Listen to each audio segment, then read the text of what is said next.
Welcome, distinguished speakers, guests, and friends. And namaste, assalamu alaikum, and greetings to all of you. I am Ashley Sananan of Trinidad and Tobago, an independent researcher specializing in historical studies. I hold a bachelor's degree in history with a minor in literature from the University of the West Indies. Before we start our program, I would just like to say Happy Mother's Day to all moms, especially to those who have joined this program. We will play a song to serenade all mothers at the end of this program. This is the 311th edition of our ICC Thought Leaders Forum. We wish to sincerely thank all of you who have graciously contributed to the success of this ongoing Pan-Indo-Caribbean and Pan-Indian Diaspora Global Project. For 310 unbroken, continuous weeks, we have been here every single Sunday. In the past 5 years, 6 months, and 3 weeks, we have featured 1,244 presenters speaking on 310 topics. We are pleased to have speakers and participants in this meeting from all parts of the world in different time zones. This weekly forum is being hosted by the Indo-Caribbean Cultural Center, a legally registered research and publishing company operating since 2010. In order to improve this weekly program, we are asking for suggestions and volunteers. If you choose to give a donation to sustain the program, Dr. Mahadai should be contacted to provide details and will ensure that your name will be placed on our poster and all promotional materials. Ladies and gentlemen, today I am pleased to introduce our moderator today, who is Shalima Mohammed, who is also the co-director of the ICC Zoom platform. She is a cultural and heritage consultant, business psychologist, teacher, and researcher from right here in Trinidad and Tobago. Shalima, welcome. Thanks so much, Ashley. Pleased to see you again. Assalamu alaikum, everyone. Namaste and a warm welcome to all of you here in the Zoom room, as well as those of you viewing the live stream on the YouTube channel of the Indo-Caribbean Cultural Center. We want to thank you very much for choosing to be here with us. Over this past weekend, Trinidad and Tobago was very pleased to welcome India's Minister of External Affairs, Dr. Subramanian Jaishankar. His visit was part of a larger Caribbean tour to strengthen India's partnerships in the Caribbean region. We were very, very pleased to hear from him just last night that Prime Minister Modi intends to establish a Gurmatiya Research Institute in India to help people trace their indentureship ancestry. So we look forward to that, and he had many other announcements which we will share with you in due course. So it's a privilege to welcome all of you all to today's presentation though. And this one is on a very special woman, Mahadai Das. She was a writer and activist from Guyana. A little bit about her and our inspiration for talking about her today. Actually, the topic was inspired by a post and a group chat by a Trinidadian community social worker and former journalist, Banu Dwaraka. Banu wrote about Mahadai Das's activism, specifically about her being part of the small team that laid the foundation of the Indo-Caribbean Federation of North America at a meeting in 1985 at the office of Ramesh Kalicharan. It was at Kali Realty on Hillside Avenue in Queens, New York. So why are we talking about her today on Mother's Day? Well, her story connects really to Mother's Day through several profound lenses, and I'll just mention a few here. Perhaps we can call her a model of Indo-Caribbean womanhood. You see, she redefined what was possible for women of her background. She was a beauty queen, actually Miss Diwali 1971, and an activist. Can we credit her with being a serious philosopher as well? She certainly had intellectual ambition. Her journey from Guyana to Columbia University and the University of Chicago represents the high value placed on education within the community from which she came. She was a strong feminist voice. She was among the first to write about the double struggle of Indo-Caribbean women fighting for racial equality alongside men, while simultaneously demanding gender equality from those same men. Mahadai Das is an exceptionally worthy topic for an Indo-Caribbean Mother's Day discussion, or so we thought, because her life and work embody the resilience, cultural preservation, and intellectual labor often carried by women in the diaspora. And we hope to hear from our speakers a little more about that. I want to welcome, first of all, Dr. Vishnu Bisram from her homeland. He has helped to organize several conferences on the Indian diaspora in the Caribbean and has presented papers at these and other events and written numerous newspaper articles on the subject. No stranger to us. Welcome, Dr. Bisram. You can go ahead with your presentation. Oh, well, thank you very much. Well, for the warm introduction and for the warm introduction of Mahadai Das as well. I don't know if I belong in this esteemed panel because I see, first of all, my kudos to the fellow panelists, Mr. Creighton and Pitamba, and I do want to acknowledge the hosts, the moderator, the organizers, the planners for this wonderful program, and it's beyond 3 years now, so I just want to commend the host and the moderator for having this program. It's a very, very worthy program that is badly and urgently needed in the Indo-Caribbean community and in the diaspora, the Indian diaspora as well. I want to also acknowledge as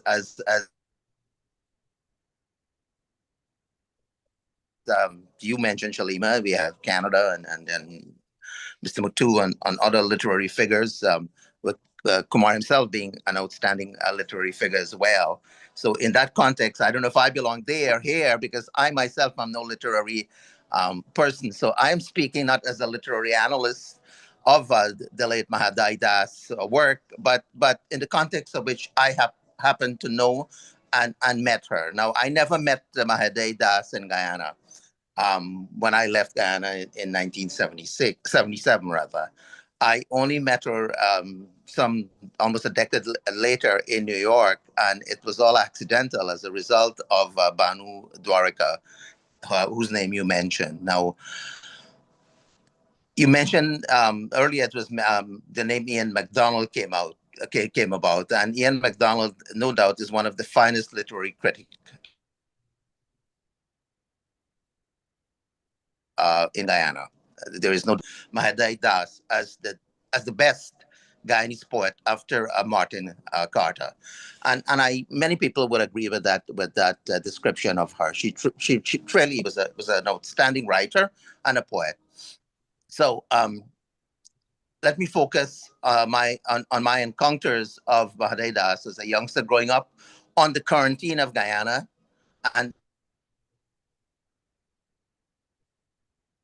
described aspects of her politics and her engagements in New York. The presentation here is largely anecdotal and conversations we, meaning Mahadai Das and I, had when she was in New York. When I was studying for the GCE O levels, now, as we all know, there is no GCE O levels or A levels anymore. We have now CXC and CAPE. Well, I studied CXC at the Quarantine High School, also known as the J.C. Chandising High School. And just the thing, they emerged out of Trinidad. That family came from Trinidad, settled in Guyana, and J.C. Chandising opened a school in Port Morant on the Quarantine. So I just wanted to put that in context for us to know the connection between both Trinidad and then British Guyana and Guyana today. Now, Mahadai Das made news for two reasons when I was in high school. She was crowned Miss Diwali Queen, as you rightly stated, in November 1971. She was amazingly, smashingly beautiful, and she was merely 17 when she became Diwali Queen. Now, Diwali beauty pageant was the event, the beauty pageant for Indians in Guyana. They always felt they were marginalized culturally and discriminated against, and as such, this beauty pageant attracted more interest than in the national beauty pageant for the Indian community. Every Indian Queen, whether they were Muslims, Hindus, Christians, they all contested for the title of Miss Diwali Beauty Queen, and Mahadai Das won in 1971 at a mere 17 years old. Then she was very, very deep into Indian culture, into Hinduism. She was close with what everyone in Guyana would have known at that time, the Rajkumari Singh family, who sponsored and supported her for the pageant. It was premier family in Guyana. Rajkumari was the daughter of the late Dr. John Bahadur Singh, a medical doctor on board the ships that brought indentured laborers to Guyana. Professor Ramarak wrote his biography. The Rajkumari family was connected to Forbes Burnham, a name not very well liked in Guyana, as people would know, because of the way he governed.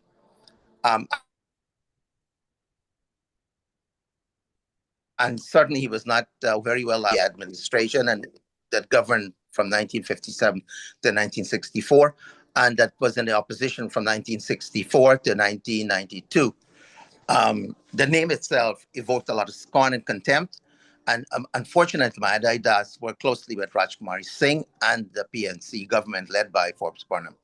Mahadai Das' cultural activities were linked to performing at PNC functions, and any Indian who collaborated with or tied with the PNC and Burnham would be blanked by other Indians because of the deep, intense division of the society from 1957, and one would say it persists till this day.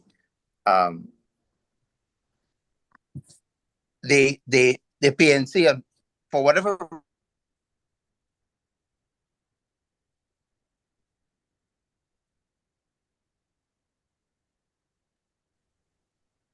It appears that Dr. Bisram is having some technical issues, perhaps with the internet. Let's just have some patience with him, please. And he's talking from Japan, I think. Yes. Yeah. Is it coming across clearly? You're dropping from time to time, unfortunately. But please continue. Okay. Now, the Mahadai politics got caught up in national service.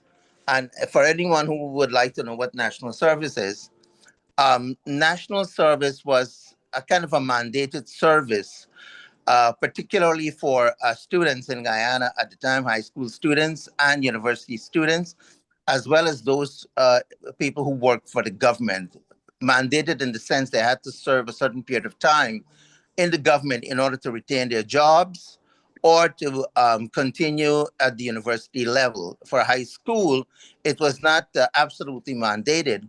But when I was in high school, I was warned that if I didn't serve national service, when it was time to travel abroad, I would be denied an exit clearance. So because of that reason, I and many others signed up for national service. I did in 1976. I paid the money. Unfortunately, I decided that I will not serve. I joined others who opposed the project, and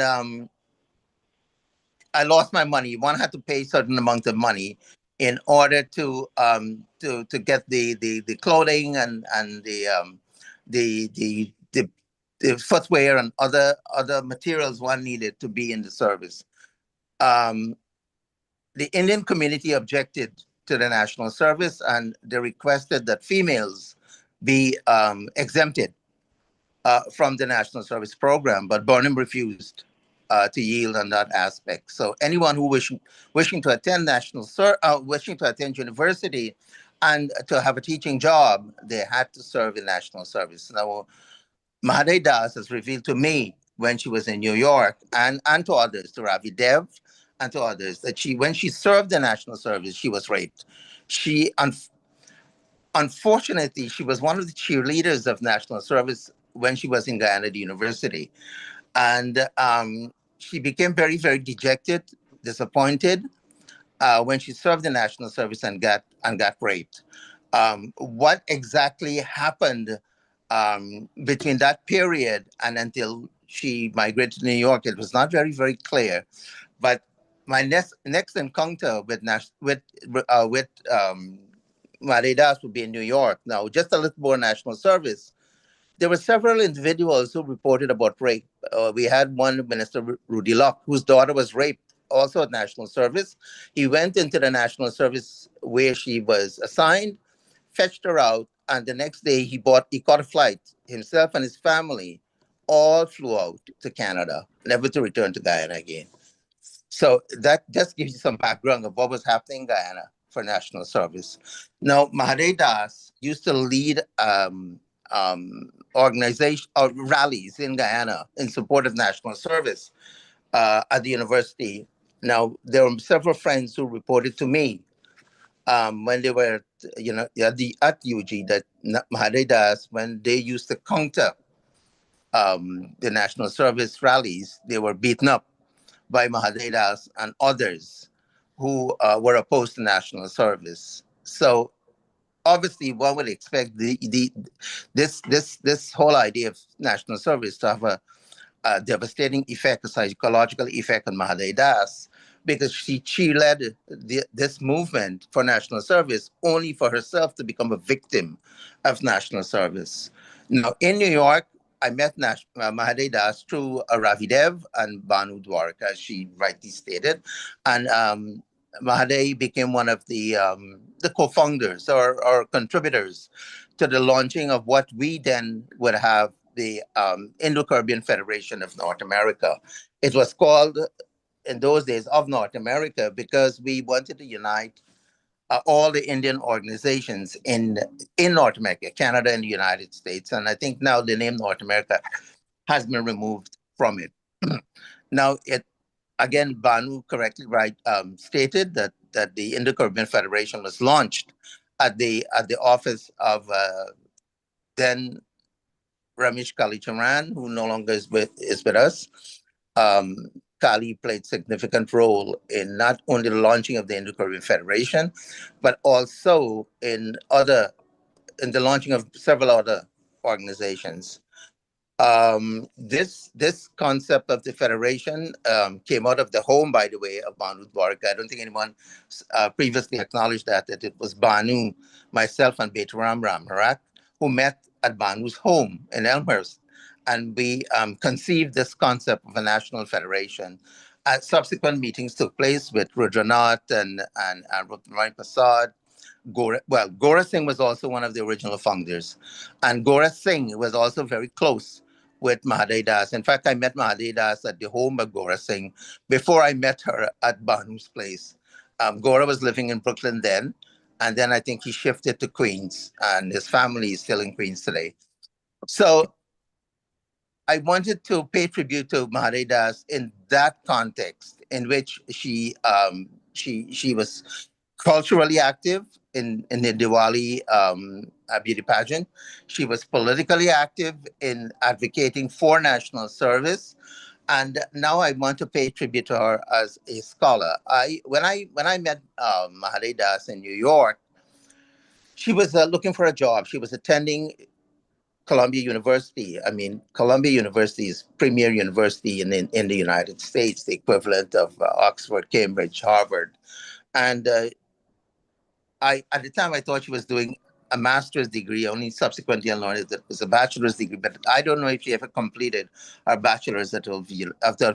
Maybe Creighton and Pitamba can speak more about that. But I do know she was attending Columbia University.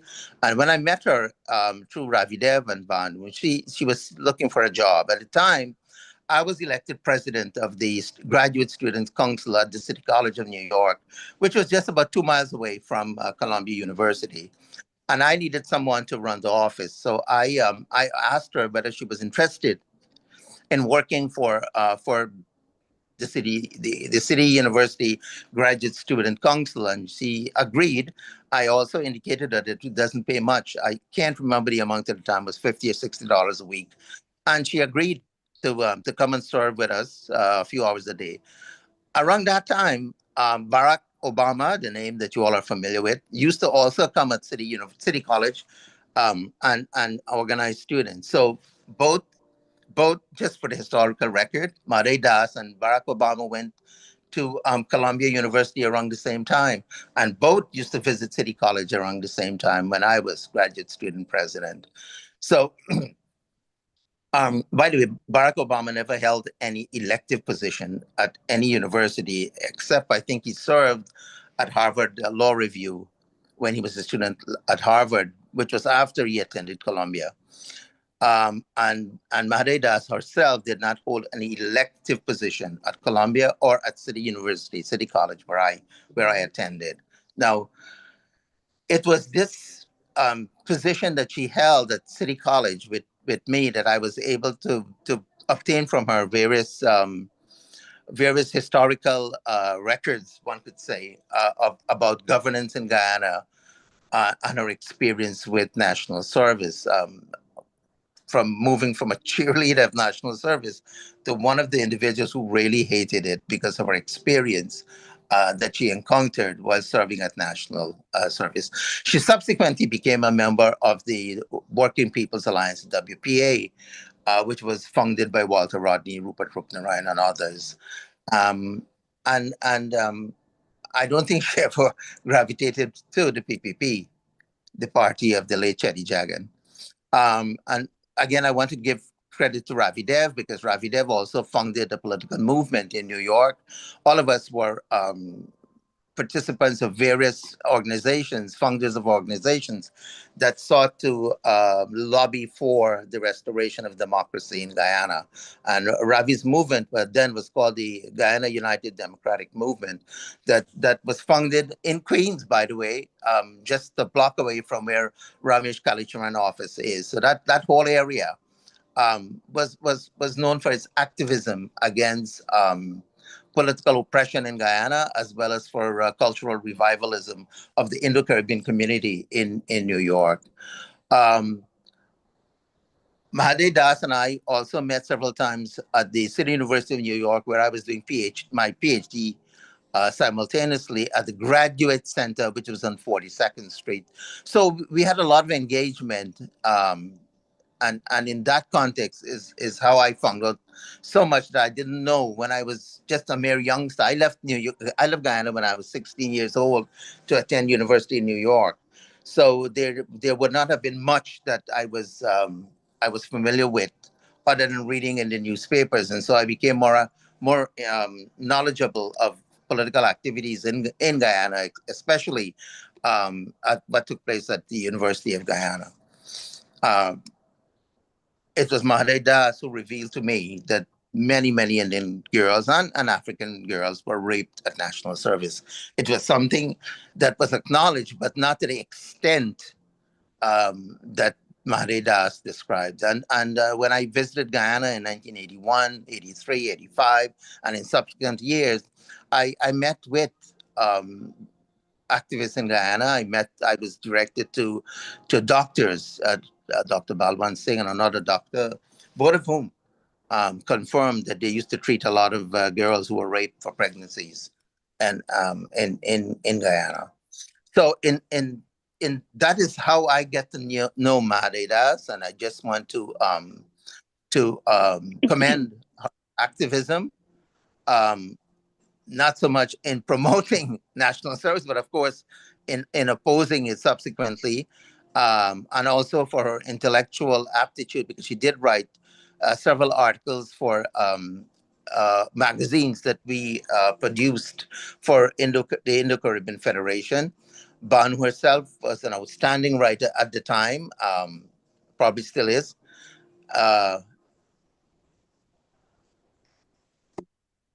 She was indeed a very, very strong woman, Mahadai Das, who withstood so much abuses at national service and by those who used her for their own selfish ends.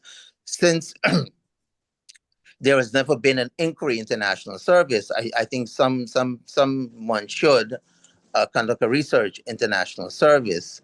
Whatever I've revealed this afternoon, some of it has been published in the Guyana publications as well as in magazines. So I want to thank you all very much for this opportunity to talk about Mahadai Das in the context that I did, and not so much as a literary analyst or critic.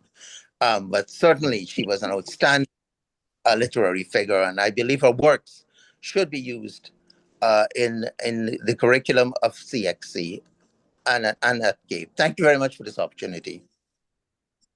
Thank you so much. Very, very informative. And you gave us some information there that I don't know that anybody else would have been able to do so on the panel, that is. But I know that we have, for example, Ravi Dev joined in just when you called his name. So I was glad that he's here. I know that you have to leave us very soon because you are traveling again. So I don't want to delay you very much. I want to thank you very, very much for that. Thank you.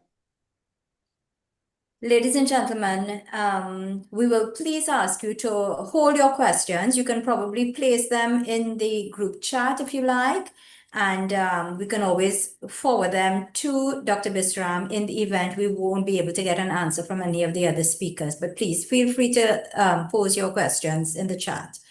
Thank you very much, Dr. Bisram, and safe travels. Thank you. I'll try to stay on. Oh, terrific. Thank you. Well, if you can't stay on, maybe we can take a few questions for you. I certainly won't want the audience to be denied the opportunity to have you respond. So let's do that very quickly. Can we take 2 questions? If there's anyone who have burning questions, please just raise your electronic hand. You will find those in the reaction button at the base of your screen. And I will I'm glad you made a comment, Dr. Bisram, about the fact that it was not just Indian women who were being raped during that period of national service. Not that any woman should have been raped during national service. However, I really had a question in the back of my head if it was just the Indian women who were being victimized. And to think that so much time has passed and there hasn't been an inquiry is unjust. And I think you were quite right in calling for that to take place. Whether or not it will occur and to what extent the families will receive some kind of justice is to be seen, I suppose. I'm not seeing any raised hands. So I think perhaps we will ask everyone to, again, if they have questions that they would like to ask, we will forward to you, Dr. Bisram. So thank you again. Thank you. Ladies and gentlemen, our second speaker is Mr. Al Creighton. Jamaican born, he's the director of the Confucius Institute. He's a public orator at the University of Guyana and secretary of the Guyana Prize for Literature and the director of the National School of Drama. There's a lot more we can say about him, but we'll have him present on Mahadai Das. Welcome, Mr. Creighton. Can you unmute your mic, please? Yeah, he has to unmute and turn on his camera. Yeah, I'm trying to. Jeez. And Navin would show his PowerPoint. Okay.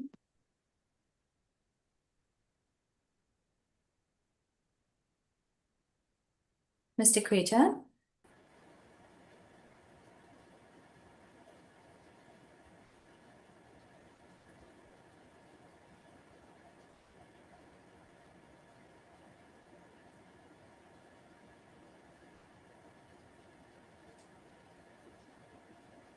I think he may have left the Zoom room and is probably trying to rejoin. Yeah, because I think he was unmuted, but we still was getting his video. all right, we may have to go to Pitemba. Oh, he's coming back. Okay, let's see.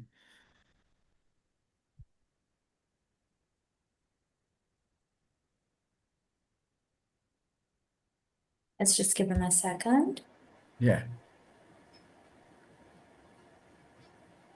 Mr. Creighton, try to unmute your mic, please. I have to make him back co-host. I did. Okay, Ben, I'm sorry about that breaking transmission, but I'm trying to use my phone because I was having some problems with the laptop. Can you hear me? Yes, we are hearing you. We are seeing you. Okay, then. Thank you very much. Now, I'm very honored to be a part of this panel and to be given the opportunity to speak on this subject. Now, I find it a bit difficult to talk about the work, particularly the work of Mahadai Das within the 20 minutes period. But don't be alarmed. I don't intend to exceed the time, but I am not going to try to say everything because there is quite a bit that can be said about her poetry in particular and the contribution that she has made. Now, as you would have heard already, she was a poet, a dancer. She was very active in cultural events. She was a poet, a dancer, an actress, a Miss Diwali queen, and a graduate in economics and philosophy. If we go to the next slide, please.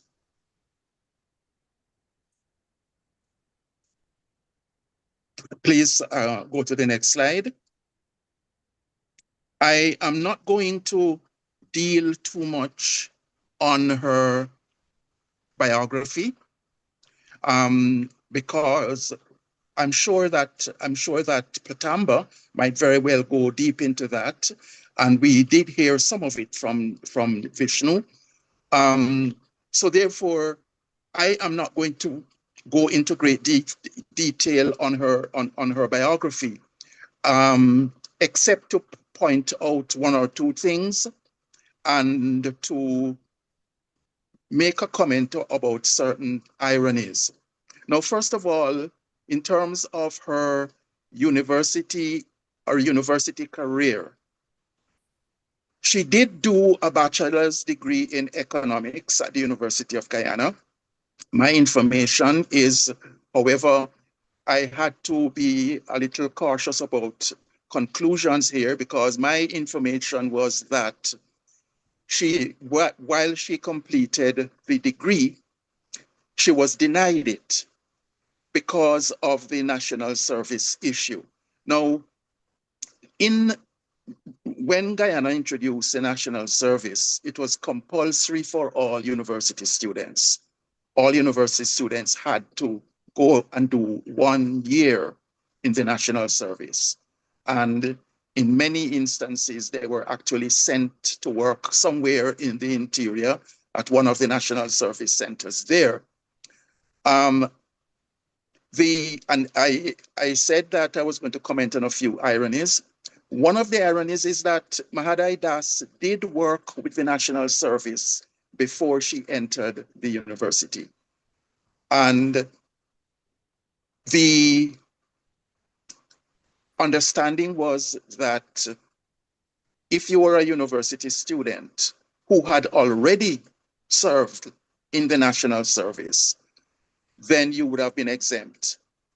And there were all kinds of negotiations made about the length of time served and the length of time from which you may be exempted if you had already done work with the national service. As it happened, Mahadai Das was no stranger to the national service when she was a university student.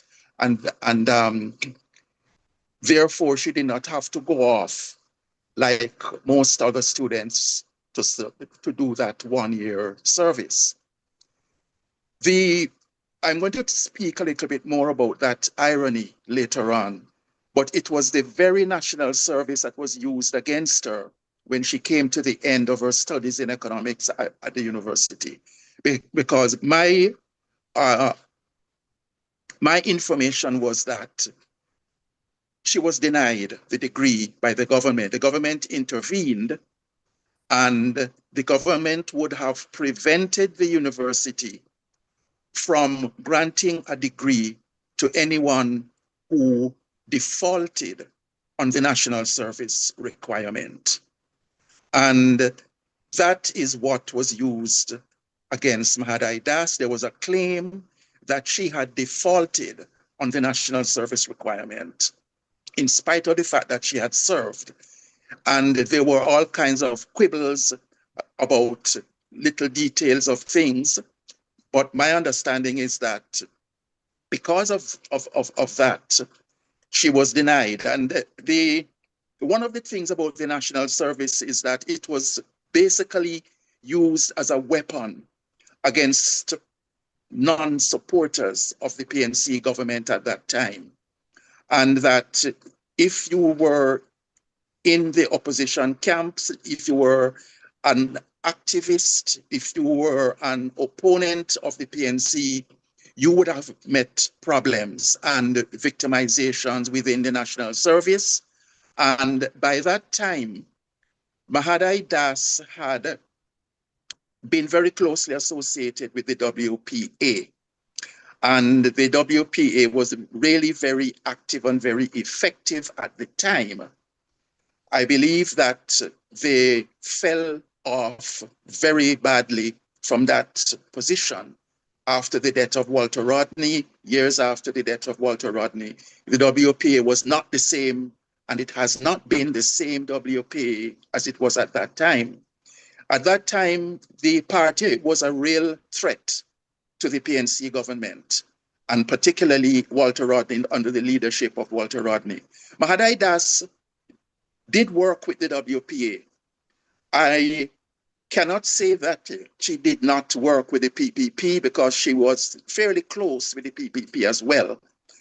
But because of those connections, the government used those connections to, according to the understanding, the agreement they had with the university, to deny her the economics degree. Now, after that, I am a little hesitant about making that as a definitive statement, because I read elsewhere that she did postgraduate work at the University of Columbia. We heard Vishnu talk about her career at Columbia, and it is still something that I have to confirm what degree she actually did at Columbia. Whether it is that she did in fact receive the BSc from UG, and then she went to Columbia to do postgraduate work. I am not going to speak definitively on that because of my previous understanding that she was denied the degree at the University of Guyana. So just wanted to talk about that in terms of her biography. And the other parts about the ironies, other ironies I will mention as we go along. The next slide, please. Now, in terms of her place in Guyanese literature, I want to spend a bit more time on that because she is regarded as having a place at the highest level in Guyanese literature, particularly where Guyanese women poets are concerned. As a female poet in Guyana, she holds a place at the very top of that. Now, she contributed a lot to Guyanese women's poetry. She contributed to as one of the foremost female poets in the country, and as an East Indian poet as well. But it is very difficult to compartmentalize her. When you study her poetry and you study the history of her poetry, the development of her poetry, it becomes very difficult to compartmentalize her. And I will spend a little bit more time in a few minutes talking about some of the details of that and what she was writing and why this compartmentalization becomes a little difficult. The next slide, please. Now, she holds a place as one of the foremost women poets of Guyana, and I can talk about some of the other outstanding female poets who hold that position at the top of the line where Guyanese women poets are concerned. Poets like Grace Nichols, who has had an outstanding career as a poet and a fiction writer, and who is one of Guyana's leading female poets.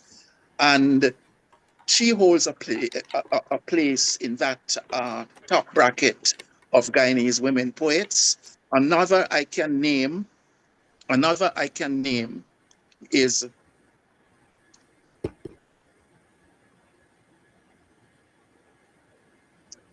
I'm very sorry, but I'm trying to see the slide, and okay. Another would be Janet Naidu.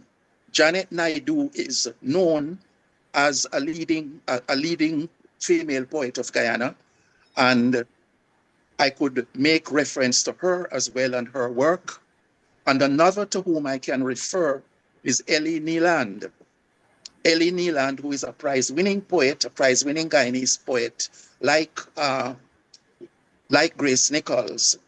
And those three I can single out as one of the top-level female poets of Guyana, along with Mahadai Das.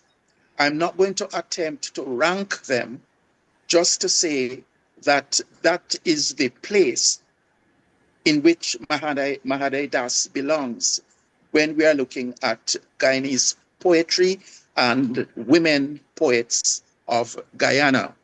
When we come to other things about the kind of poetry that they wrote, what they focused on, and so on, we will come to a little bit more information about Mahadai Das, because Grace Nichols, very heavily feminist, and known for that feminist approach in her work. She also worked a lot with children's literature, and so she covers quite a range of studies in Guyanese literature. Janet Naidu does have a number of Indian poems that focus on that what we can call Guyanese East Indian literature, but she also has a wide range of other poets.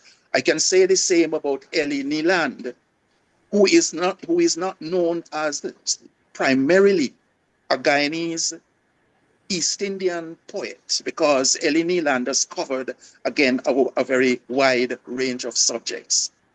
And I can also say the same thing about Mahadai Das. While Mahadai Das has work that is very important in Guyanese East Indian literature, particularly when you come to some of her more political poetry and her later work, you're going to find that she had a number of other interests. Next slide, please. Now, here we come to some of the other Guyanese poets of note that I can name. Poets like Paloma Mohammed, and I already spoke of Janet Naidu, Shana Yardan, Meiling Jin, Ruth Osman, and Makeda Brathwaite. Some of these have been long-standing established poets of Guyana. The two last named are some of the newest developers, like Ruth Osman, who recently won the Guyana Prize for the best first book of poetry, and Makeda Brathwaite, who was also singled out as one of the outstanding newcomers in Guyanese, poetry, so that I can single out those names when talking about Guyanese poetry. Now, when we come to East Indian literature, and I go to the next slide, please. When we come to East Indian literature, Mahadai Das features there. Foremost among the writers, the East Indian poets, the well-known East Indian poets of Guyana would be Rajkumari Singh, along with Janet Naidu and Mahadai Das. Now, Rajkumari Singh holds a very premier position here because she's one of the pioneers. She comes from a family that was very much steeped in culture, in Guyanese culture. Her parents were the leaders of the British Guyana Dramatic Society, and Rajkumari Singh is a daughter of that family, of the Singh family, who were the leaders of that cultural group. And Rajkumari Singh was a daughter of that family, and she became a leading force in Guyanese East Indian poetry.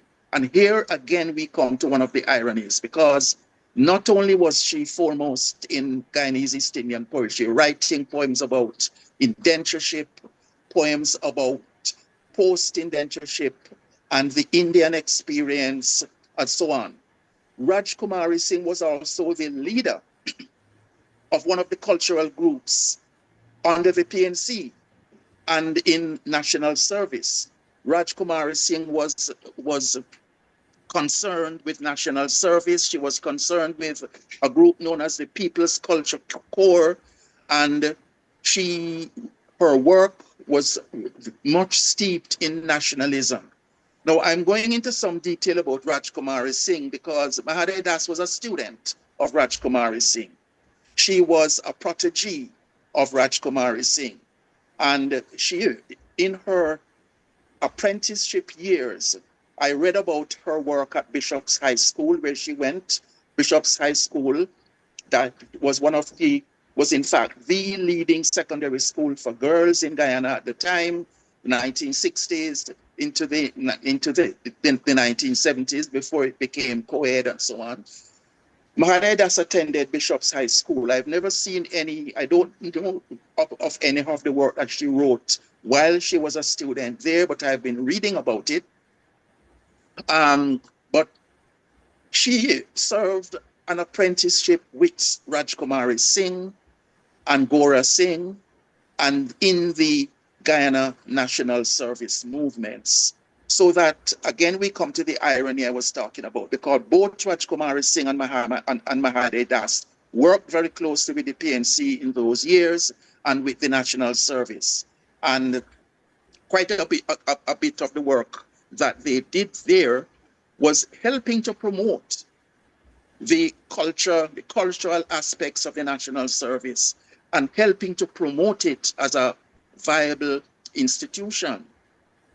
Now, the National Service, of course, fell into disrepute. We heard a lot about it from Vishnu. Perhaps Patemba might be able to tell us some more. But I am focusing on it largely because of the role it played, in the poetry of Mahadai Das, and the importance of it, and the importance of the various things on which she focused. Now, here again, we come to the poetry. We are dealing with the poetry of Mahadai Das, and perhaps I need to move to the next slide. Well, I have been talking a bit about Rajkumari Singh here and her connection with Mahadai Das. I can move to the next slide, because we can look at this as her connection and the kinds of poetry that she wrote. Now,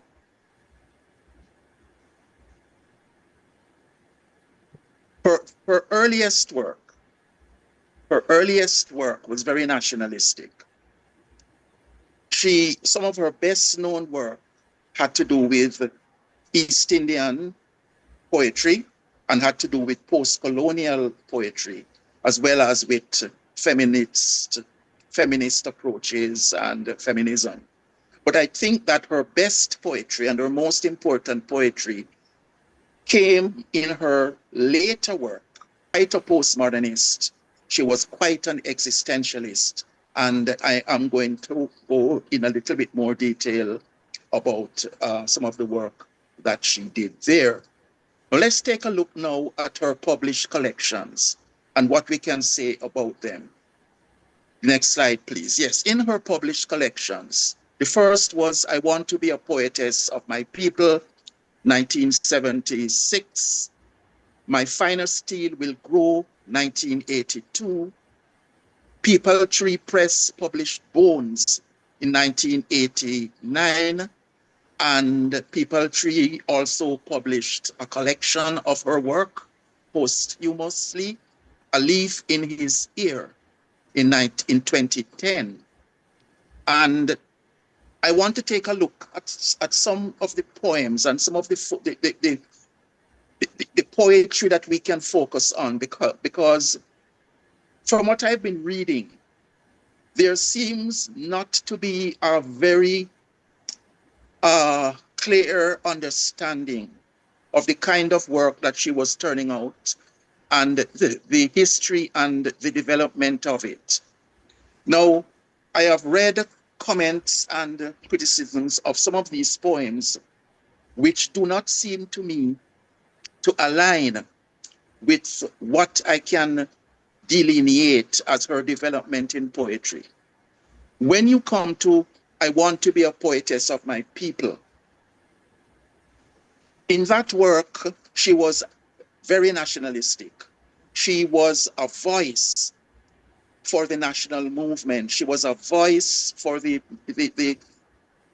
national service itself, not necessarily mentioning and advertising national service, but the same kind of principles that the national service claimed to be promoting. We found reflections of this in the poetry of Mahadai Das at that time.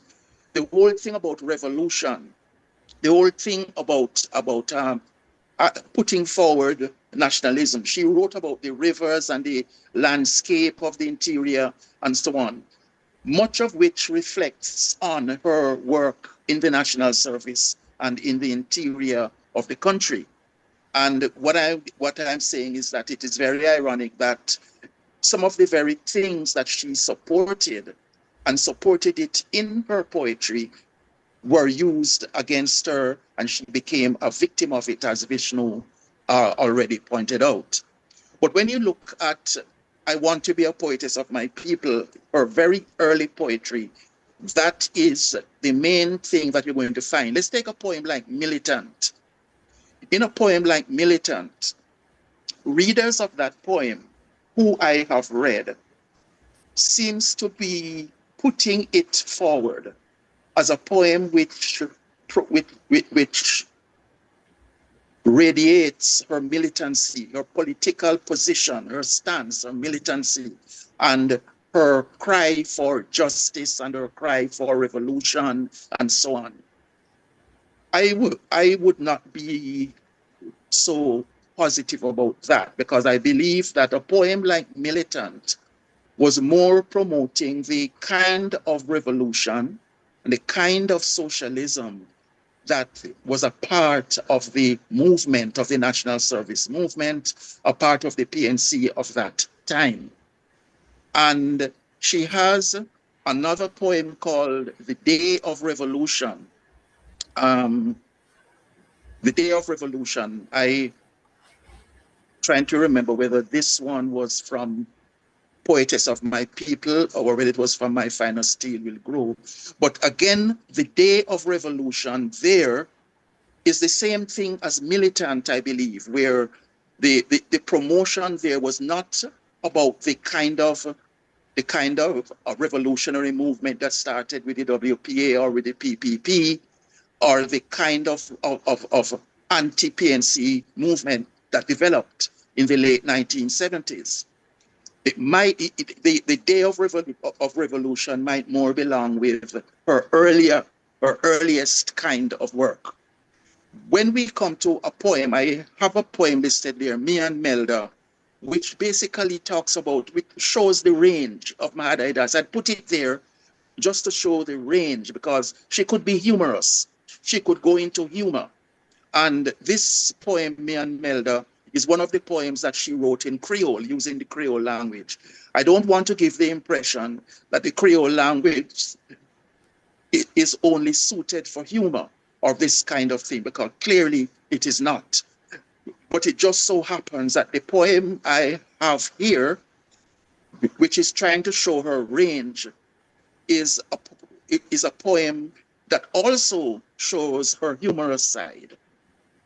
Now, when we come to a poem like The before I talk about they came in ships, I just want to conclude with My Finer Steel Will Grow. One of the things that you find about My Finer Steel Will Grow is that by this time she was beginning to part ways, or she had already parted ways with the National Service and the PNC movement and so on. She had already parted ways with them in the middle 1970s. But what I find is that generally in Guyanese literature, most of the writers who satirized or who criticized the Burnham era did not begin to do so until a decade later in the 1980s or 1990s, or they did not begin to do so until they had migrated and they wrote from exile. And I suppose one can understand that, because you couldn't be a dissonant voice in Guyana and escape victimization or escape even violence. And so many writers waited until they were safely outside before they did it. One of these writers was Janet Prasad, who wrote about the 1970s, but I don't want to go into detail about Janet Prasad's poetry, but he was one of them. Now, when we come to a poem like They Came in Ships by Mahadai Das, this is one of her major poems that actually deals with it. And it's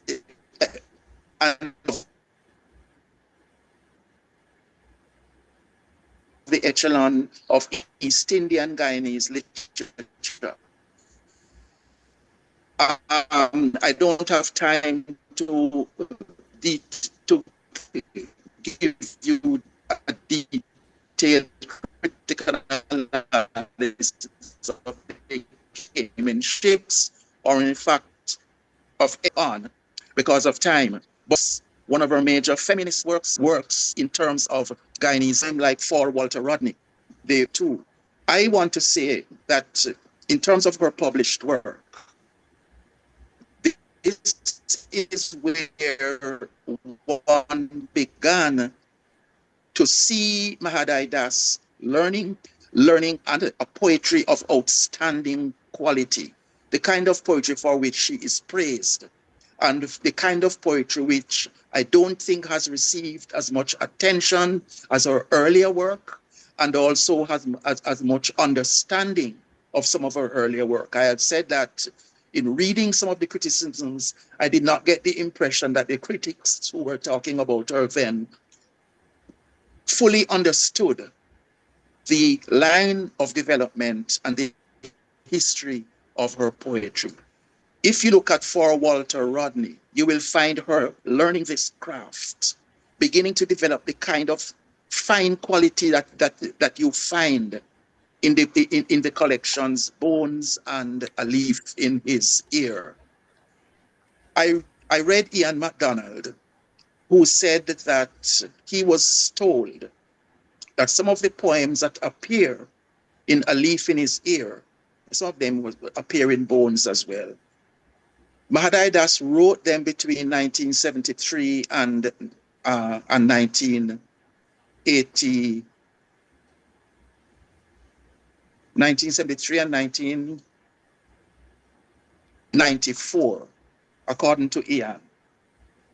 I am not sure, I don't have the information to the exact dates when those poems were written, but the poems that Ian MacDonald highlighted belong to her later development, or later phase of development. It does not belong to her earlier phase in the 1970s, or even in the early 1980s, when while she was writing revolutionary poetry, and while she was writing against the dictatorial regime of the 1970s and 80s, she never named the enemy, and she never came outright with some of it, as Janet Prasad did.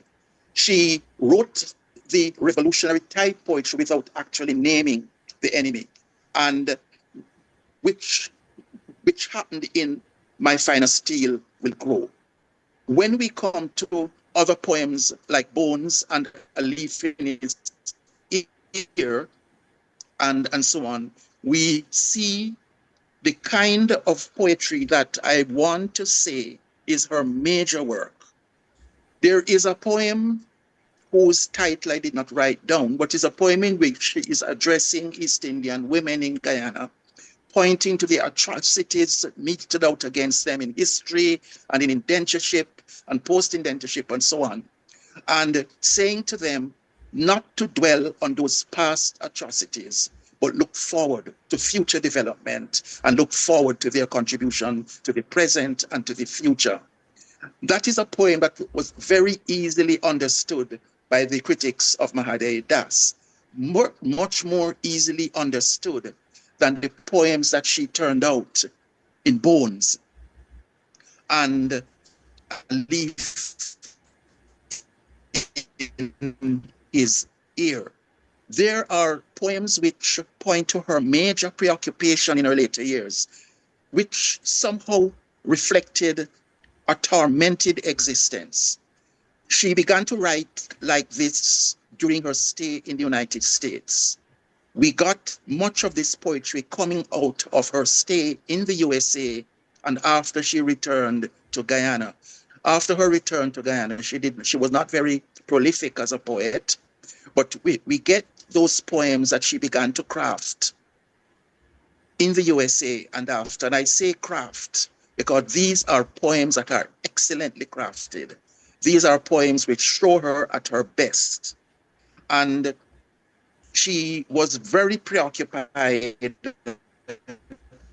with a tormented existence and with the unreal. Mahadai Das went very much into myth, A Leaf in His Ear, which shows her as a postmodernist and as an existentialist. She dealt with mythology. She also went into a kind of anti-mythology, where she was using the mythology and the kind of fantastic, many myths are fantasies, but they are fantasies which tell a truth. And Mahadai went into the fantasies, dragons and the grotesque and unreal things and so on, while talking about existentialism, while talking about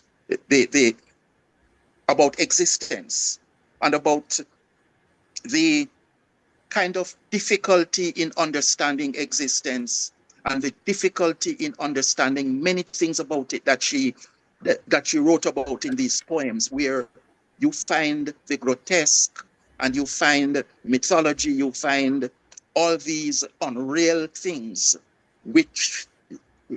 into which she retreats in order to talk about the present existence and the torment.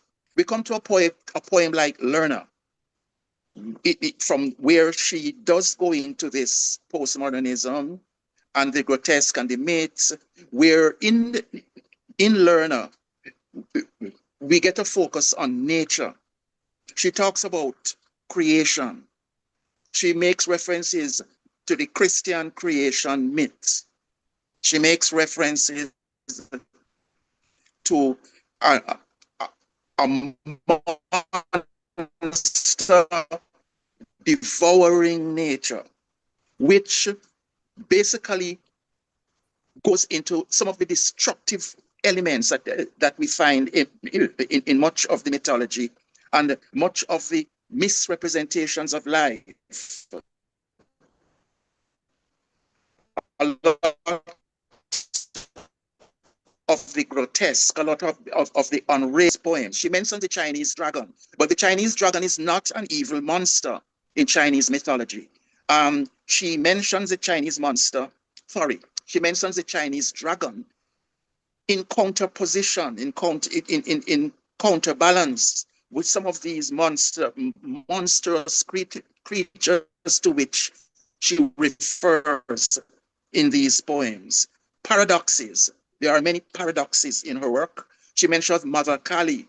Mother Kali has a particular sacred place in Hinduism, and yet the actual features of Mother Kali are sometimes fierce.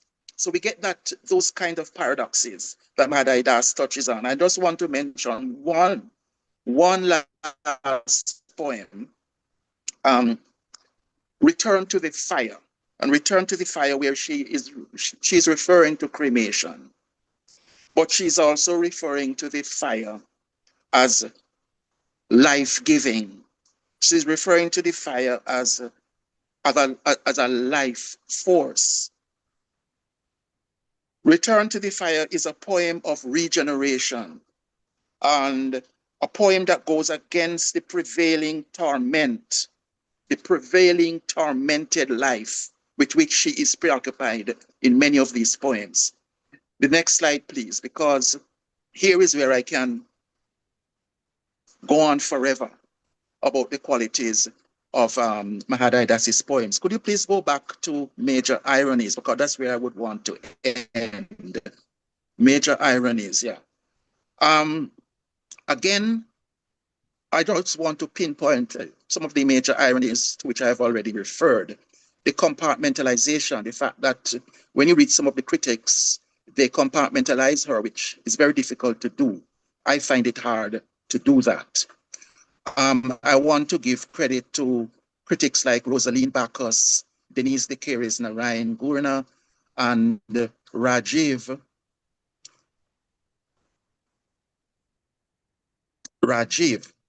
I have a very often have a little difficulty remembering his second name. Mohabir, I think, Rajiv Mohabir, and so on in reference. But I also see some misunderstanding.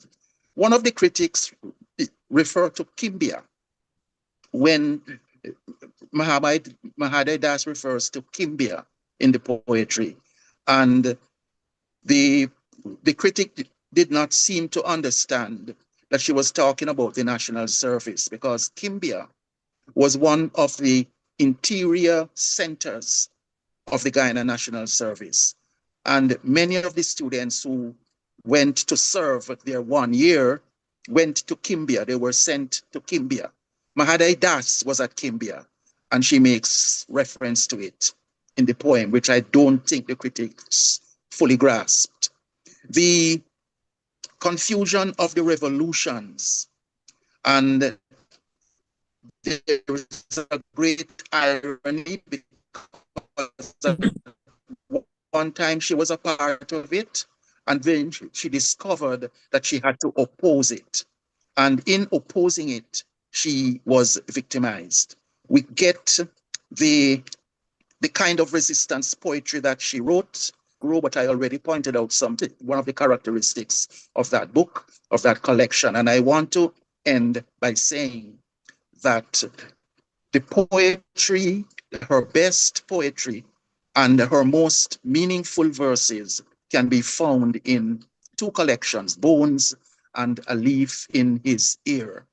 And perhaps if you really want to study Mahadai Das, you need to look at A Leaf in His Ear, which takes selections from right across her career, even going back to her early 1970s. Thank you very much for allowing me to speak on Mahadai Das. Please forgive me, might have overstayed my time, but I want to acknowledge the assistance from Ayana Waddell, who was very helpful to me in the preparation of this PowerPoint. Thank you very much. Thank you very much, Mr. Creighton. I should have alerted you that you went over by about 15 minutes, but you know what? You were on a path that I think kept opening up new lens I think to her work and her state of mind, I think, and the story just kept getting more fascinating. And so I just said, okay, let's go. I know Pitamber is going to come in now and he's going to add to what you've said. So I don't think we are going to lose or there's going to be any disconnect. So to members, I want to thank you very much, Mr. Creighton, and I'll ask that the members of the audience, please just hold your questions until after Mr. Prasad makes his presentation, and then we'll just address each question to the speakers as is required. Thank you very much, Mr. Creighton. Let me bring in Mr. Pitamber Prasad, our good friend from Guyana, who is a literary activist and author of the books titled Guyanese Writers of Indian Ancestry and the Balgobin Saga. He also hosts a long-running television program titled Oral Tradition, now in its 24th year. Welcome.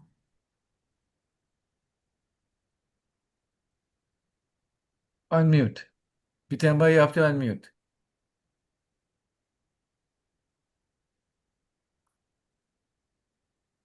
Right. Okay.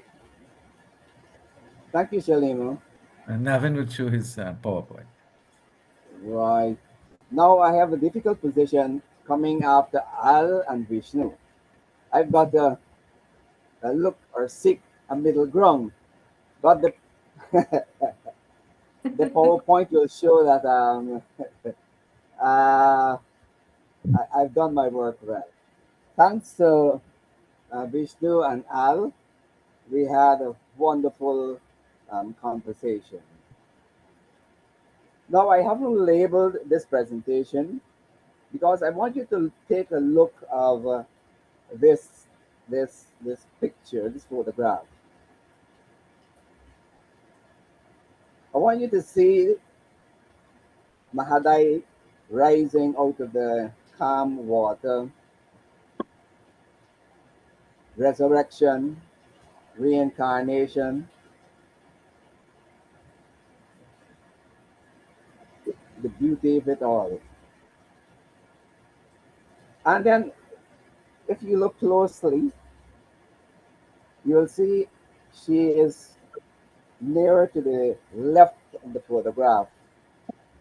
So I was wondering if that was deliberate, if she was left wing in her ideas, or it just happened by design.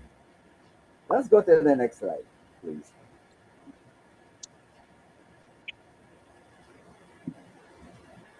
When people share their memories of Mahadai Das, they speak of her beauty, her creative spark, her love for the stage, dancing, acting, her intelligence, her energy, her courage, and her passion for life. And I said this after, but before the two presenters. I hope that this panel can bring new offerings, new perspective on that. And that's exactly what is happening. Both Vishnu and Al has brought out some new things that will keep the conversation on Das going on and on. Very often time we talk about Das and all we get is a regurgitation of biographical details. I would not go into that as Al alluded to because I think it's been overused. Next slide.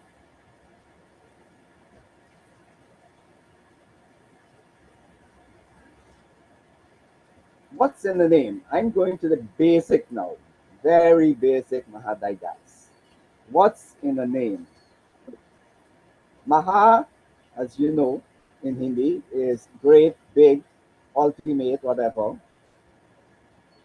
Dai is a wet nurse. So I came up with Mahadai Das, Mahadai. Oh dear. Mahadai, the ultimate wet nurse of Guyanese literature. As a pioneer, she was encouraging, or she's been an example or inspiration for emerging writers that came, and there were quite a few writers that came after her. and address some of those issues. In fact, she was in a number of groups with names that we know, names like Janet Naidu, already mentioned by Al, Rupalal Monar, Rajkumari Singh, and quite a few others. Next slide.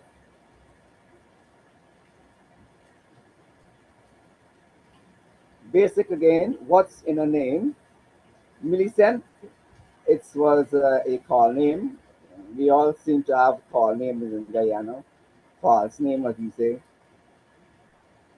She used to be called Millicent, and Millicent means the strong in work. And we found out that she was strong in her work. Despite a number of challenges she faced, family, the national service, the society, the patriarchal society, she was strong in her work. I don't know how she got that call name, but I just discovered that there was a dame who was also named Millicent, who was an English political activist and writer. Next slide.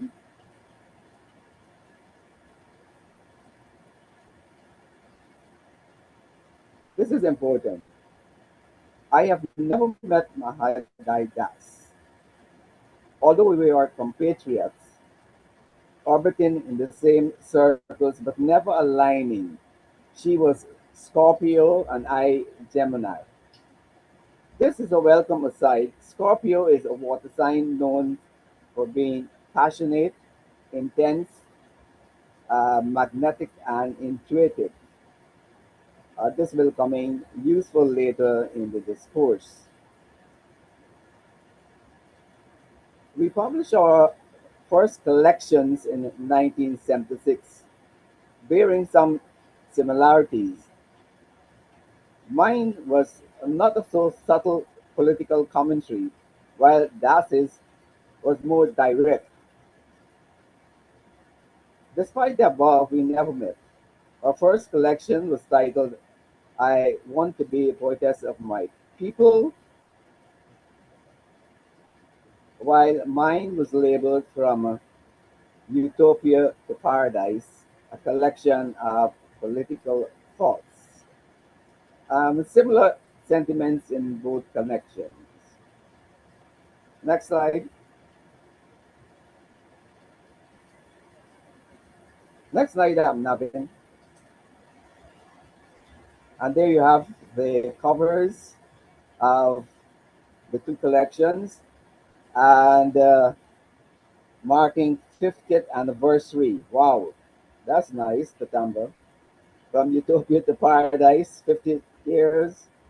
And I Want to Be a Poetess of My People, 50th anniversary also. This was done by, well, her anthology was done by National History and Arts Council. At the same time, I was doing creative writing at the National History and Arts Council under the tutelage of Sheikh Sadiq and AJ Seymour, but her name never came up during our discussion. Next slide. I never met Mahadai Das, but then I never met William Shakespeare. And I know a lot about Shakespeare. In fact, I know more of Shakespeare than that of Das.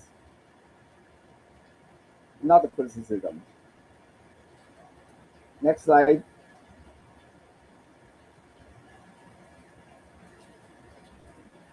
Um, I concur with Al that categories can be misleading. It is difficult to put Mahadai Das in a category. What was she? A woman writer, writer in exile, Indo-Guyanese writer, pioneer, Caribbean feminist, political idealist, or what? What was she? It is very difficult, in my opinion, to put her into a category. And like Al, I've read a whole lot of criticism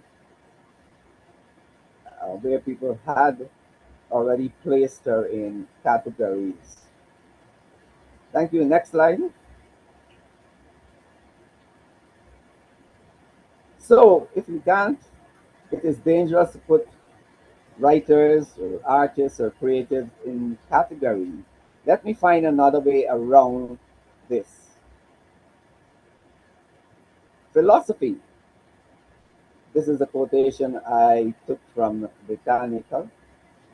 Philosophy is the rational, systemic study of fundamental questions concerning existence, knowledge, ethics, reason, and mind. It utilizes critical analysis, logic, and argumentation to understand reality, truth, and the human experience. Major branches include metaphysics, epistemology, ethics, and logic. While I'm going through that, I keep seeing uh, that's in each word, you know, systemic study, fundamental question concerning existence, ethics, reason, mm, logic, human experience, metaphysics. Yes. So,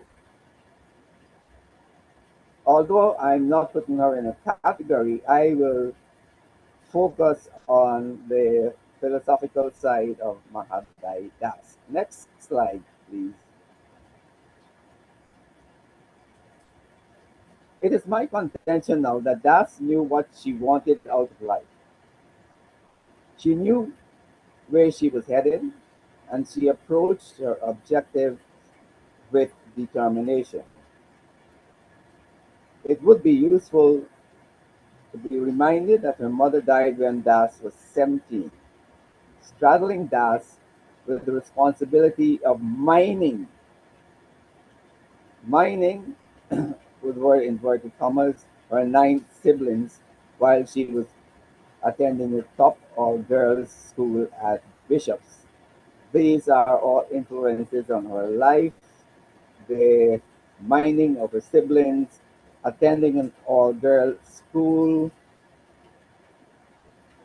um, which kind of aligned with my story. My mother died when I was 11, and I was sort of doing all the housework, cooking, washing, ironing, looking after my siblings. So I can sort of relate to the firstborn going through such challenges. Das knew at what she was aiming. Bishops, University of Guyana, Columbia University, Chicago University. That's how it played out in her case. But the names of tertiary institutions could have changed accordingly. But that's how it went with her. Next slide, please.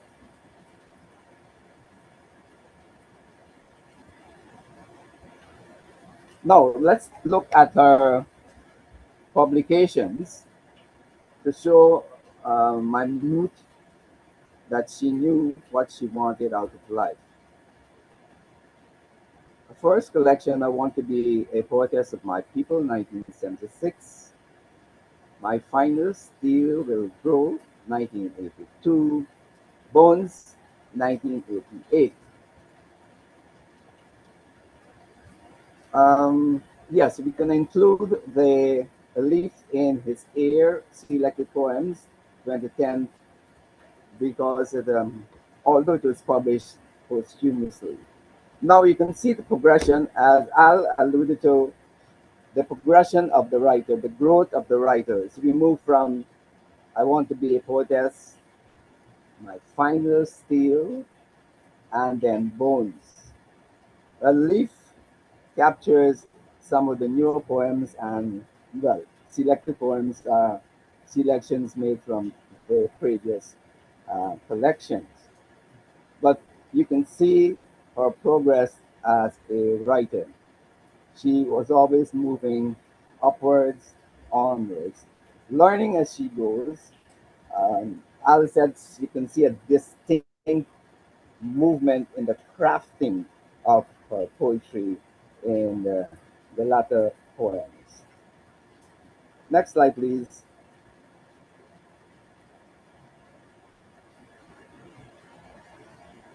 I will make brief comments on the first and the last collections. In her first collection, Das was in full flow of her choice of study, philosophy. The long titles of these poems were like theses on which she expounded. One example: does anyone hear the song of the river wending its way through the jungle? That's a long title for a poem. And I said, it's like a thesis. Does anyone hear the song of the river wending its way through the jungle? Huh. In the final collection, which was published posthumously, I wrote this in the Sunday Chronicle of 2006. A Leaf in His Ear was published to celebrate a remarkable life.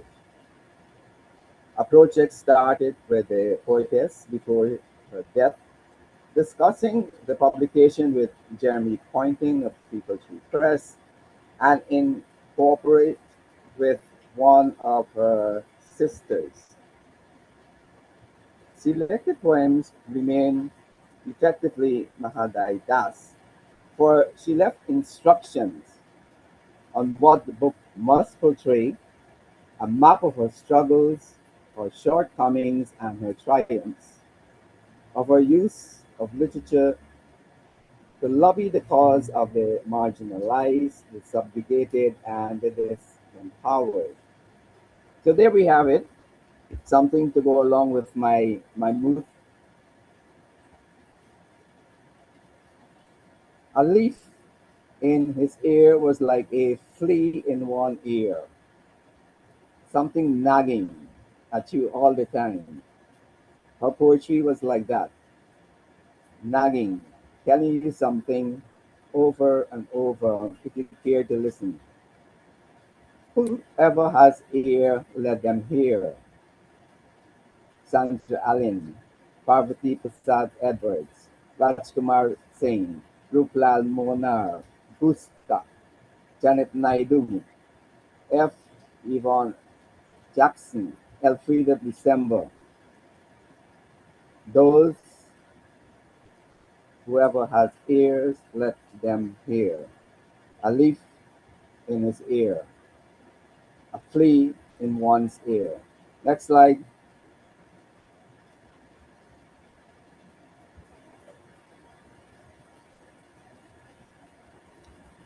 My first article on Das was published February 16, 2005. That's a long time ago. That's 21 years ago. It was published in the Sunday Chronicle under the heading Preserving Our Literary Heritage. Yeah, I have a long background also as a columnist in the dailies. Mahadai Das, 1954, 2003, and this is what I wrote. But our bones will continue to jangle and sing their buoyant images of resurrection. Remember the first photograph of her? And for my finer steel will grow because I want to be a poetess of my people. Death could not silence her. A voice exploring debilitating ethnic and gender issues, a voice coming to grips with identities, Guyanese consciousness, and Indian sensibility. But more importantly, a voice of anticipation and hope. Such was the essentially volatile life of Mahadai Das. Thank you. Next slide.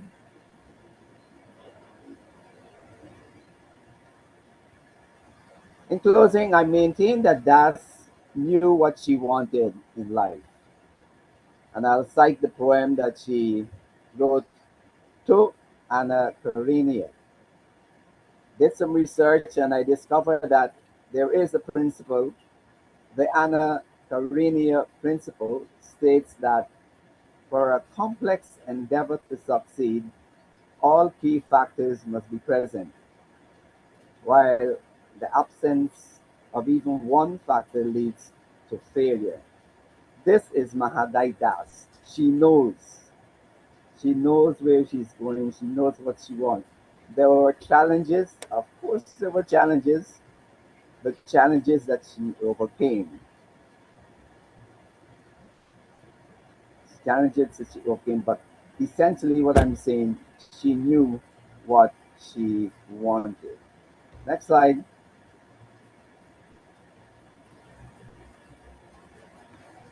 What shall we tell Mahadai Das?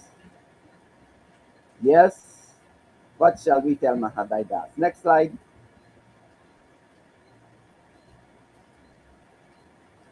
Tribute to our female literary ancestors. I looked around and remember our loved ones who were called home and wondered, what shall we tell them? What shall we tell Rajkumari Singh, Per Aji? What you had envisaged then is not the same now. Days of the Sahib are over, or should be. What shall we tell Mahadai Das? Yes, they came in ships and are still sailing into the second and third migration. My grandmother worked in the field, honorable mention, Creole gang, child labor, second prize. What shall we tell Lakshmi Kalicharan? You will be happy to know that the Gungrus still sing for you and for I of our travails and our victories. Next slide.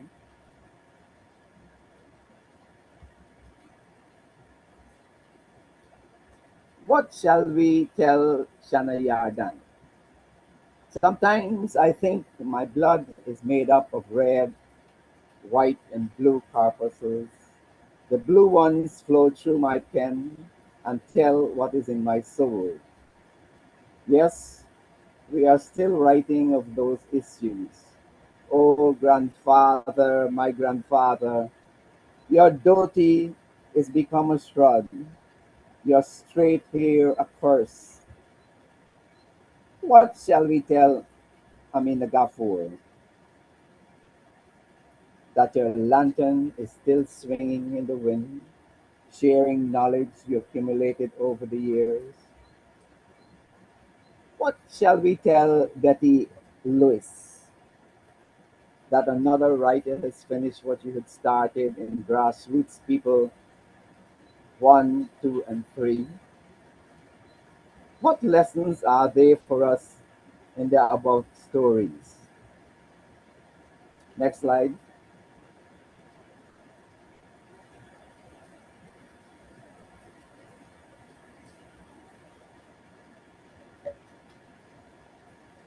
I mourn on flowered words, on born children inside me. Absent water can has never lent itself to flowers. Reading those words brings to mind Harris and the Bone Flute, Edgar Mittelholzer, and this uh, Gothic description of life. Once again, I mourn on flowered word. Oops.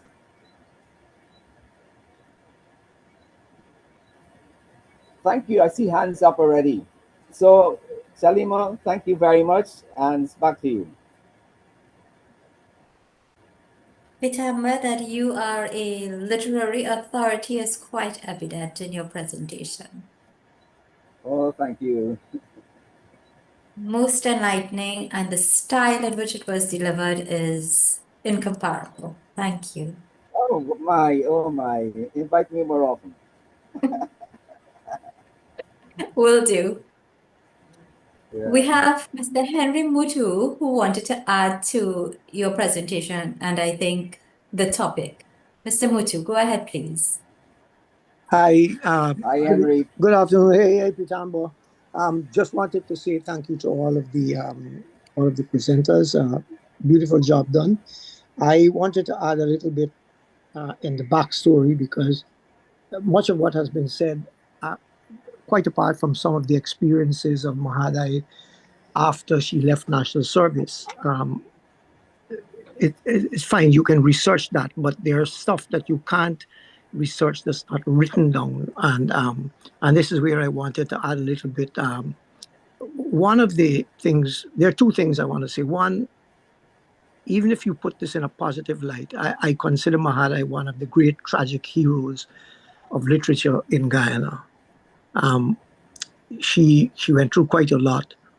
When she started, which this group has not been mentioned, but I'm sure that the time did not permit people.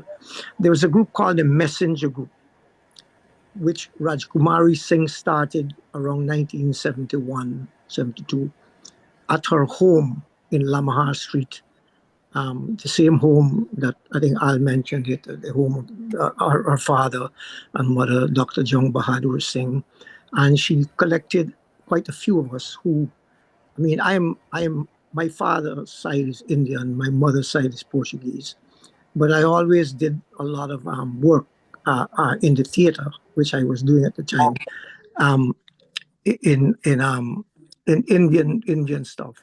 And the people that were there at the time when Raj started this group was myself, Ruplal Monar, Gushka, Gora Singh, of course, and Rajkumari's daughter. And Mahadai came in, I think, just on the cusp of the beginning, or maybe just shortly after. She was about 17, as was said. And I remember us getting her ready and dressing her and being excited about sending her up for Diwali, Miss Diwali. And when she won, everybody was excited. I think that what has to be mentioned is that if you look at Mahadai's work, I'm not a literary scholar in the same way, perhaps that all these guys are, but if you look at her work very closely and you look at the chronology of her work and the development of her as a poet, you will see that a lot of her work has to do with that beginning with the Messenger Group, because the essential thrust of the Messenger Group was to look at Rajkumari Singh felt that Indian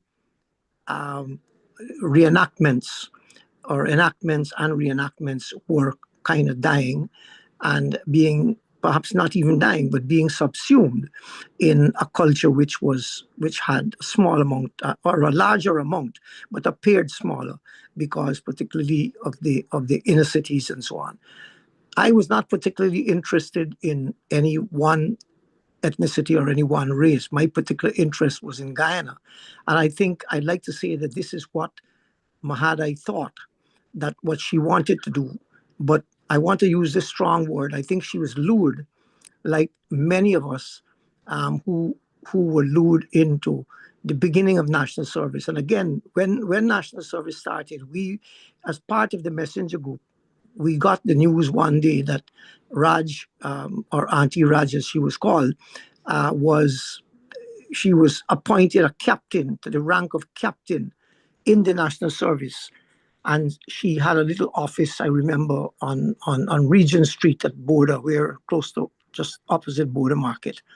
And I remember her with her, her 3 crowns or whatever the thing was. And it was quite interesting for us. And then shortly after, she asked us if we would like. She didn't. Well, she said that they wanted to get people who were interested in Guyana, the development of Guyana, and that we would go and train to be cultural people who would teach culture to the country and so on. And of course, being young, we all were. Well, I was about 5-6 years older than Mahadai. And we were excited because we thought that we would be, and she said you start at the rank of officer, sort of second lieutenant. And this was like a huge thing to us. So we thought we'd go. And so myself, Gushka, and Monar joined.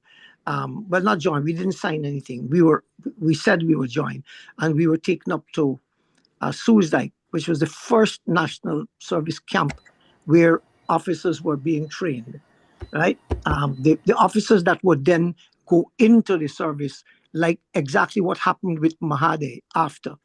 But within a few days, we were all very, very conscious of what was happening and what the thrust was. I won't go into all the detail, but on the third day, we all informed them that we were leaving. We didn't want to stay, and people were trying to get us to sign, because once you signed, then you would have been bunged that you've signed something, and we refused to sign.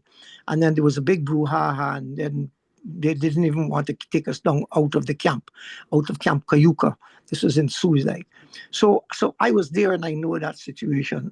And I'm saying this because I think that what happened afterwards is that Mahadai went into national service, and I don't want to accuse anybody, but I think she went in because she was kind of, she loved the people that she was with, and she wanted to be helpful. She wanted to be part of it. And she went in fully because she was, in a sense, a kind of a nationalist, if you wanted. And the promise of national service, which in principle is a wonderful thing. I mean, everybody should do national service, but not become a soldier. And this is exactly what I told them when I was leaving. I'm not a soldier. I'm not interested in the army. I'm not interested in being a soldier. I would be happy to teach culture and teach the arts and theater and so on. So we left. And then shortly after that, I left Guyana. But Mahadai was involved in poetry. I used to perform a lot of Indian stuff written by Ruplal Monar. And the dialect poem that Mahadai wrote, I can't ascribe it to that influence of Monar, but she was open to influences of Ruplal Monar, because we were all there, and that should be researched, because Monar wrote particularly in dialect. Almost all of his novels are written in full sort of Indian type nuanced dialect. So I just wanted to say that she should be looked at in those terms, that I think that in a way her first period was misleading. I was interested in and some of us were interested in quality. And I think what happens is that when you get to national service, if those of you who have seen those performances on stage like I did, they were lacking any kind of quality and good theater, which I abhorred. But then I lost contact with her, of course, when I left Guyana. And I only met her once again after she came to London with Elfrida Bisembo, and we were all good friends, at the time. So I just wanted to add that little bit, that she should be studied in the context of her work in the Messengers group, because I think that's all this thing about the nationalism and so on, which I can't say that she didn't have some of it before, but I believe that where she imbibed a lot of this idea of nationalist sentiments of being Guyanese, regardless of race or whatever, I think although the group was focused on Indian things, I mean, many of us wanted to write and to paint and to draw and to do theater that encompassed all of Guyana. And I was from Alboystown, which is essentially an African Guyanese area with many Indians on one side of the if those who know Guyana, and what we used to call Pontrench Dam, and then you had Portuguese, Indians, and all that living in a sense in one space.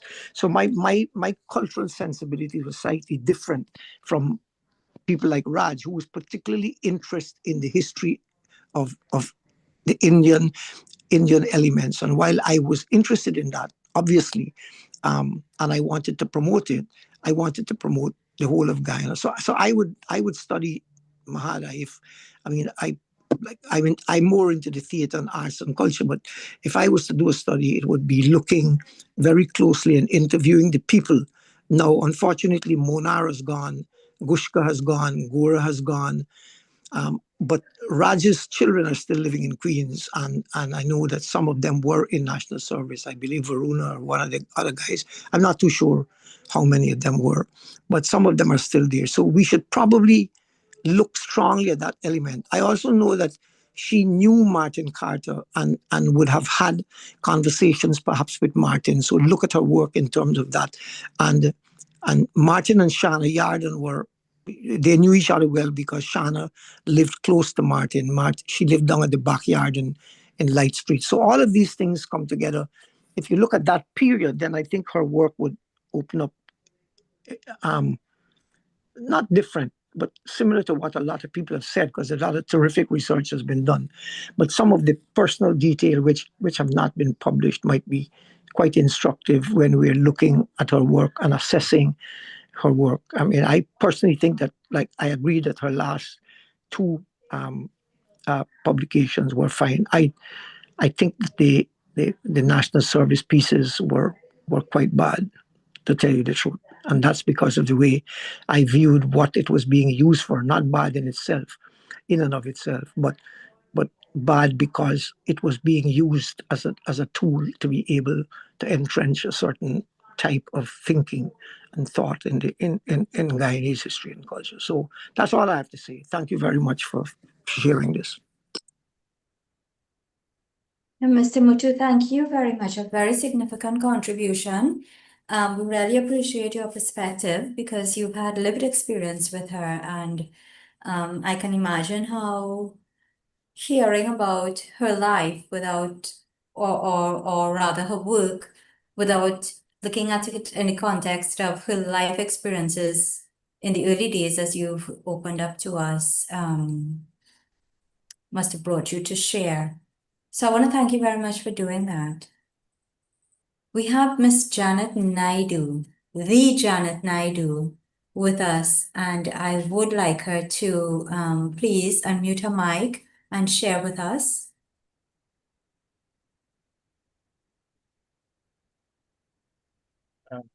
Janet Naidu, please unmute your mic. Are you seeing her? Yes, she's in the audience. Oh, okay. I see her. You can turn on your video too if you wish, Janet. Hold on. Yep.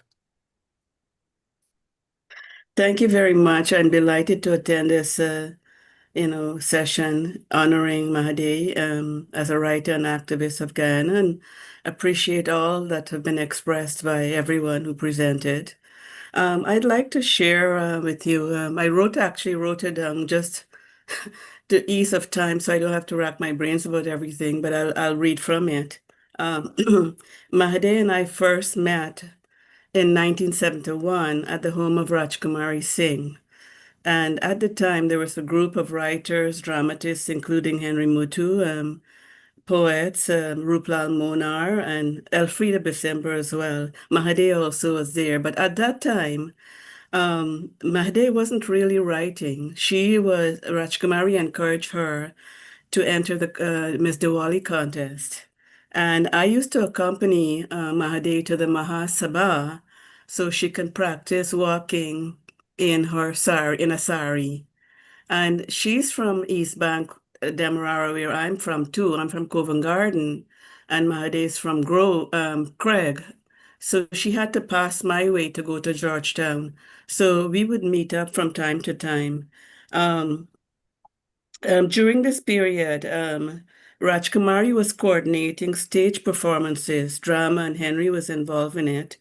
As a matter of fact, there's a long poem by Ruplal Monar called Moongazer, and it was actually staged.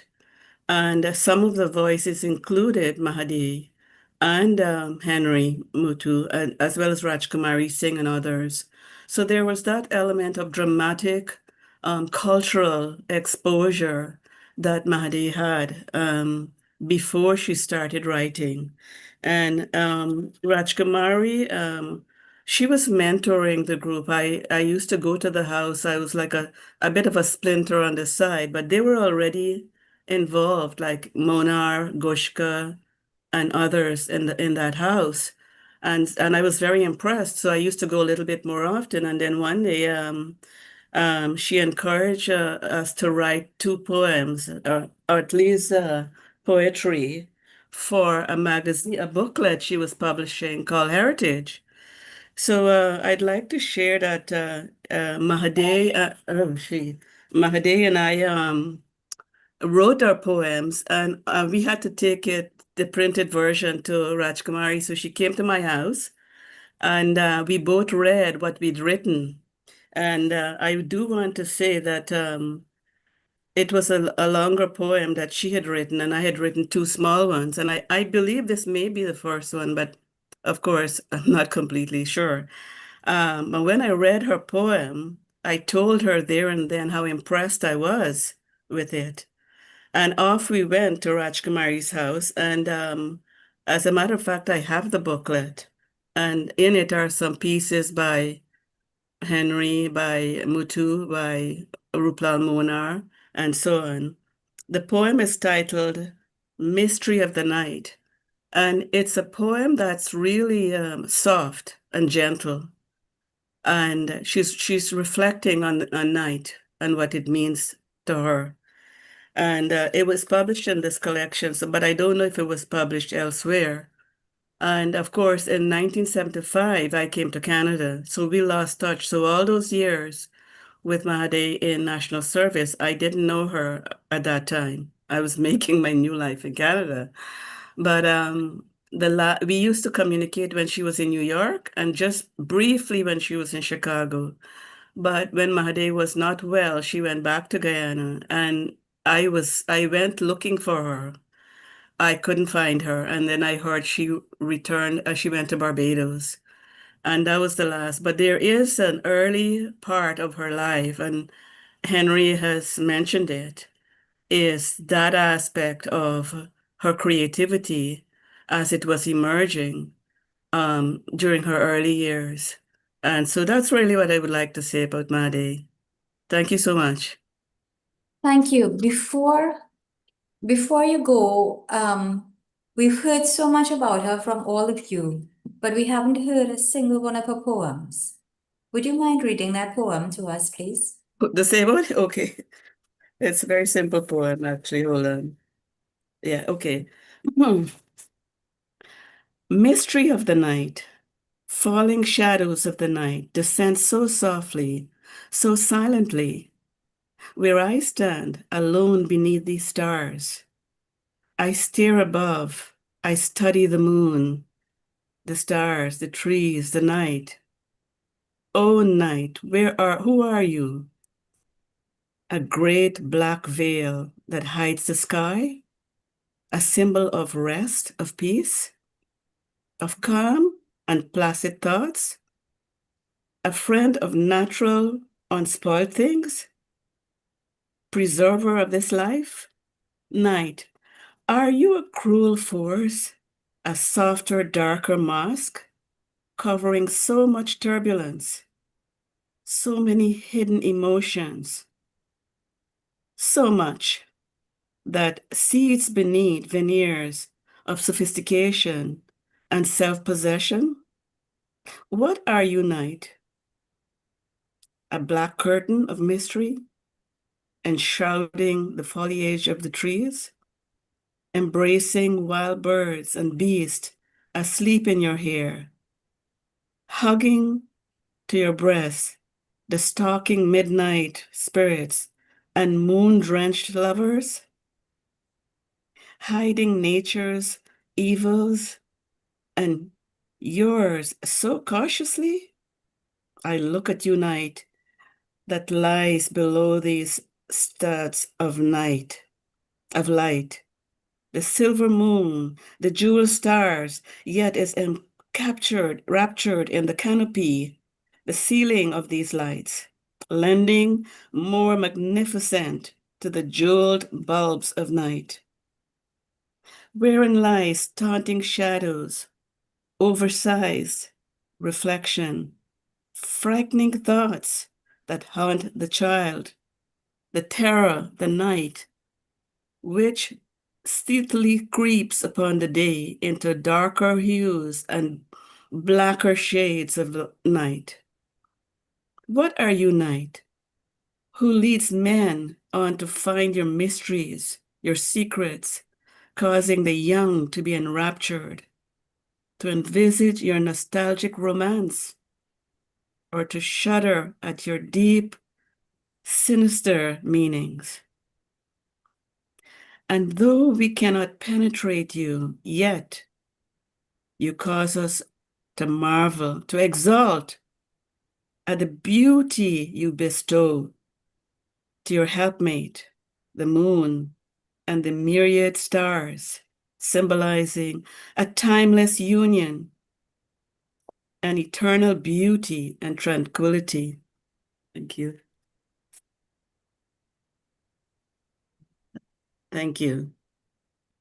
Thank you. Dr. Mahaber, would you like to comment?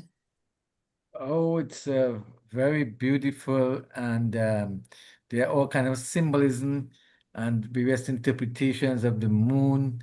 It's very philosophical and very incisive and has a lot of depth and subject to a lot of interpretations.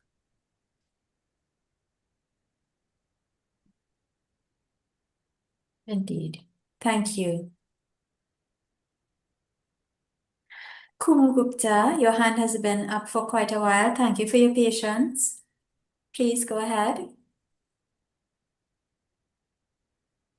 Yeah, hello everybody. So it's very nice to see somebody what I call in the modern times to be, to be revered so much. Because we are so used to listening to like historic and legendary figures from like 1800s, 1900s, so it's very nice to hear about Mahadai. And I have two questions. One is, what is national service? Because I'm not from that part of the world. And then also, did she ever get any national or international recognition, like, say, a presidential award or any kind of literary award? Okay, good question. So maybe Vishnu, because he spoke about national service. What was national service? National service was mandated service for anyone wishing to attend university. So if you were in university, you will not get your diploma unless you serve at least 1 year for national service in the interior of Guyana, doing all kinds of whatever the government mandated for you to do.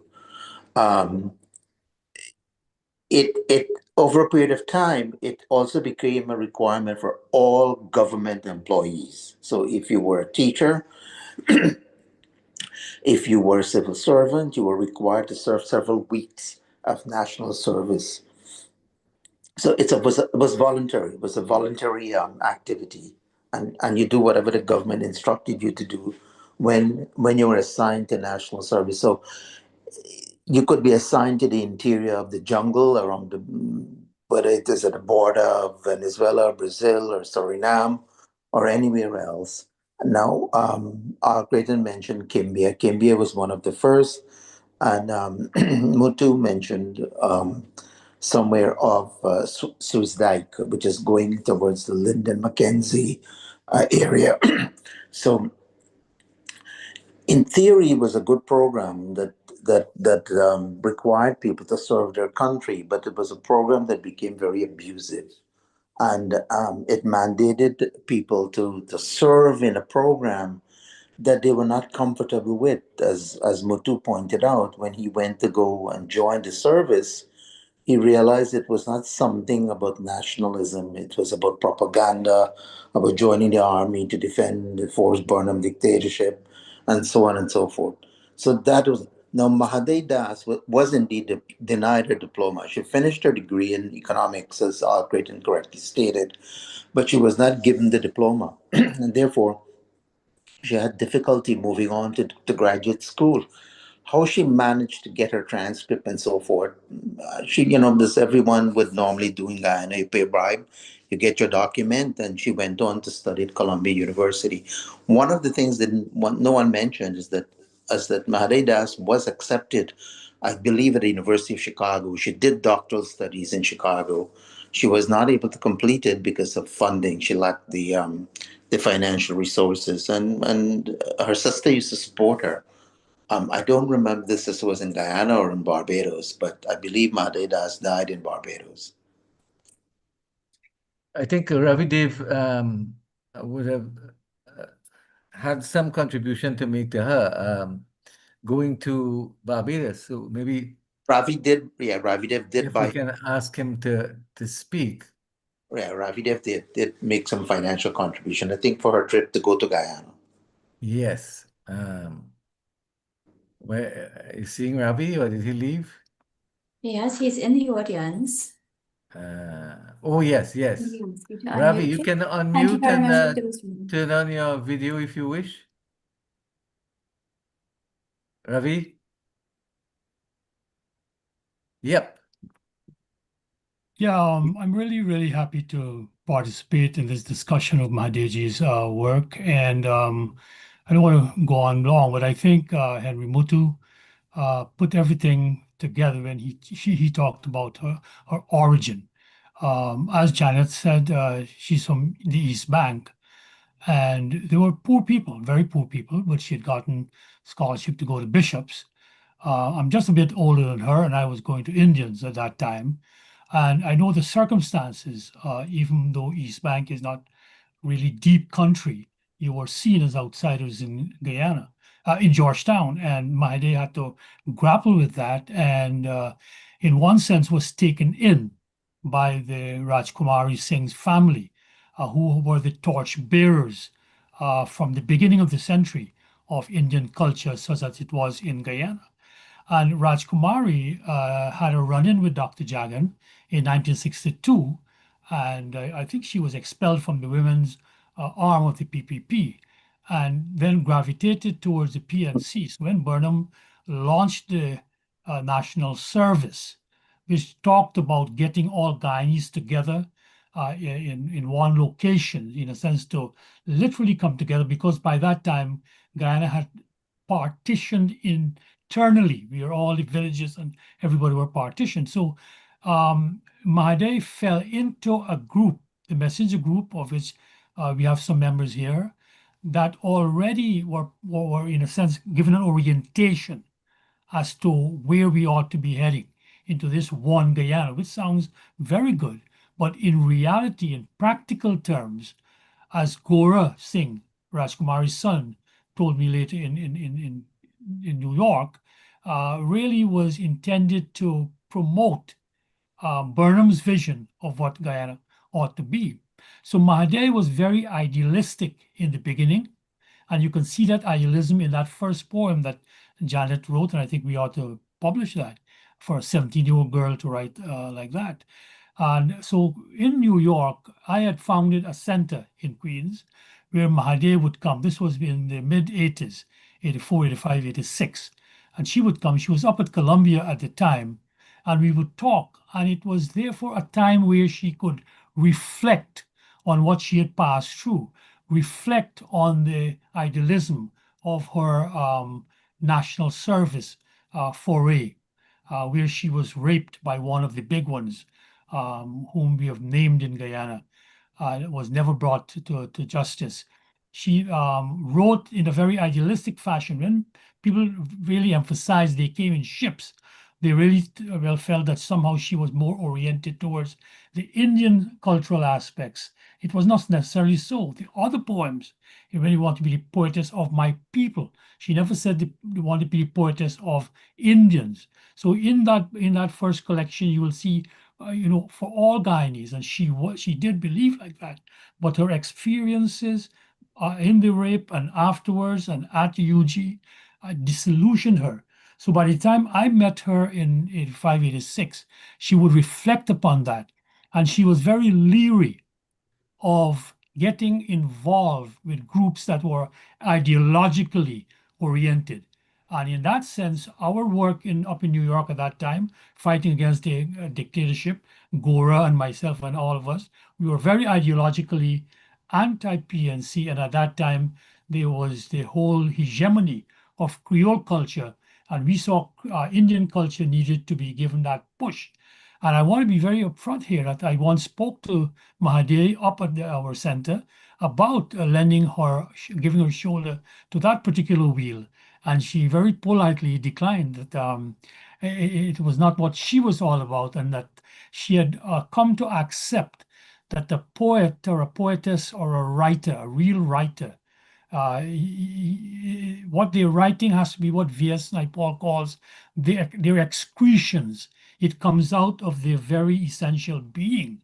And this is why I see so much of the analysis of Mahadai not really grounding her work in the times of her life. So as a young girl with the messenger group, they're very poor and in a sense being given this light into a different world by Rajkumari Singh and their family. When she publishes her second work, My Final Steel Will Grow or something like that, she's already in America and is published over here. And by that time, she could then include her experience with the WPA and refers directly to Walter Rodney and his assassination, in which she names Burnham rather courageously. And at the back cover of that book, the publishers write that asked Mahadai, should they take out her name? And she says, no, they're killing people in Guyana, but she will take that risk, where she calls out Burnham all the way in '82 when that was called out as the assassin of Walter Rodney. So by that time, she had become much more attuned to the realities of Guyana life and being grounded in New York City. Going up to Columbia and doing philosophy, we see her then gravitating into a more philosophical mode, using what she was learning up at Columbia there. So we talk about existentialism and all of that, which is not apparent in her earlier poems, except unconsciously. And in her final poems in Bones, there she again goes back to what I see her gravitating into, becoming her own person, and to a greater extent, her own woman. She now identifies much more, not with, I don't want to poo-poo it.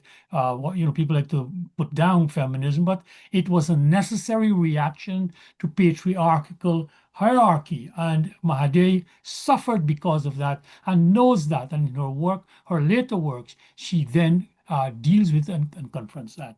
So I would really like to feel that a study is needed on Mahadai, because I think young as she was, she's a couple of years younger than me, she, to a great extent, because of her innate genius, and I use that word very advisedly, because of her genius, what was inside of her was not allowed to blossom. It had to be forced out of her because of her strained circumstances. And it was rather, to me, demeaning that at each stage there had to be collections done for her. And so when she had this brain aneurysm out in Chicago, and we in New York, who knew her, got the call, we all raised funds for her, and I did my little bit and got back. But to my great surprise, and I want to end here, when I got back to my village of Iflut, which is deep countryside on the west coast of the Demerara, to my great surprise, I see Mahadai living in a one-room apartment in my village, all the way from civilization, and wandering the streets. And people saw her as a classic mad woman. They would, in a sense, mock her.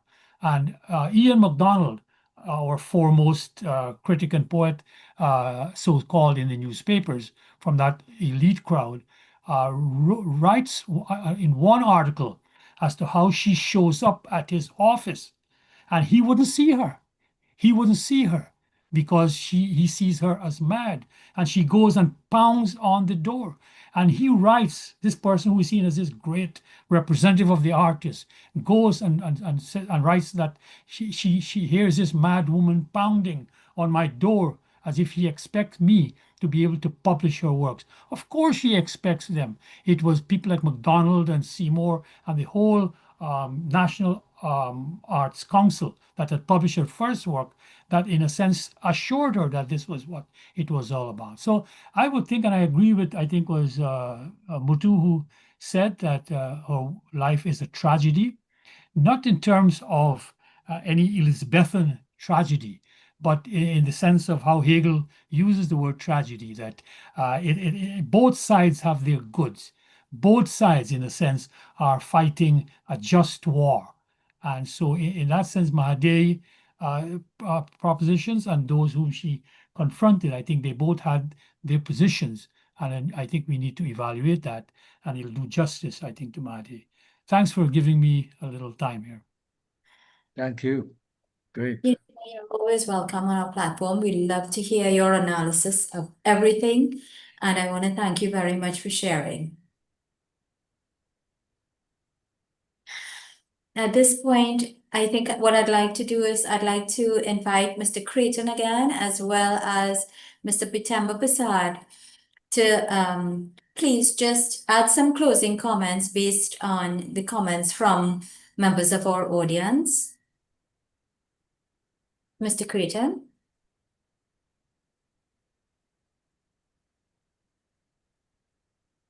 Okay. I don't know. Just say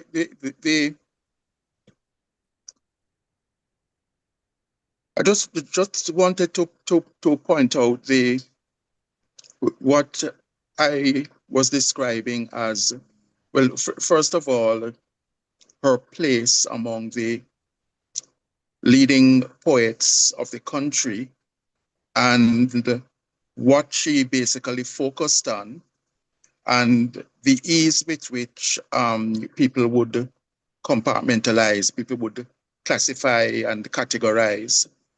And the fact that the leading poets, it became very difficult to do that with them, and in particularly with Mahadai Das. And the things that I had referred to a number of criticisms which saw her work in terms of her contribution to East Indian Guyanese poetry, a contribution to feminist poetry, and so on, which she did all contribute to. But then sometimes, you know, unless the work is outstandingly so, as in the case of Rajkumari Singh, for example, it is a little dangerous to classify these poets. I made mention of a number of. I made mention of the Indian poets. There was Rajkumari, there was Janet Naidu, there was Ellie Neeland, and Mahadai, and to point out how, the way in which most of them were not categorized, you know, could not be categorized in one way. And in fact,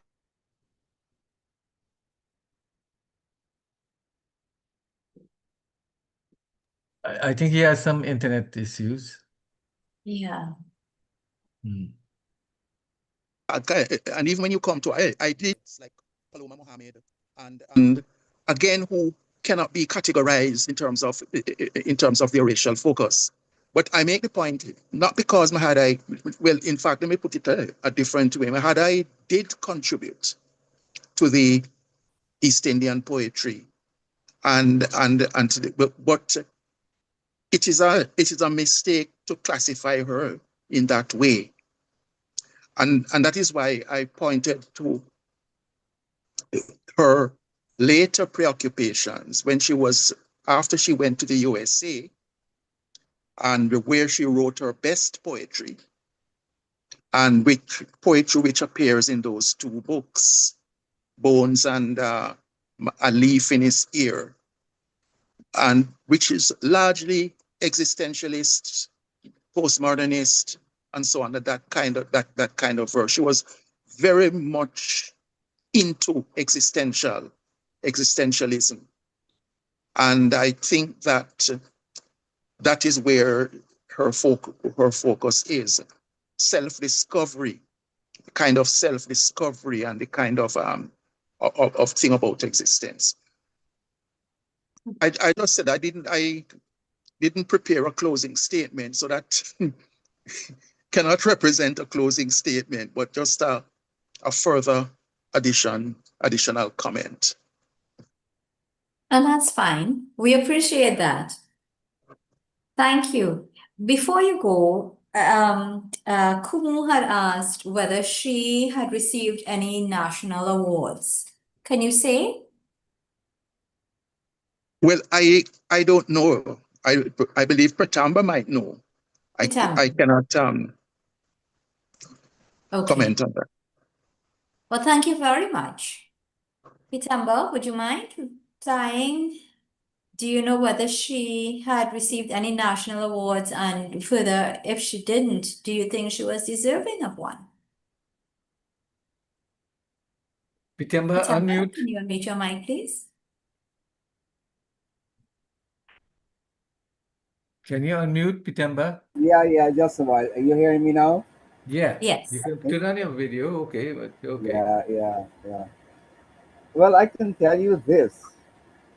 This was a learning experience for me. I've learned so much this afternoon, right? She still remains a mystery. And if we can get together and put the pieces together, I think we'll see a better picture of Mahadai Das.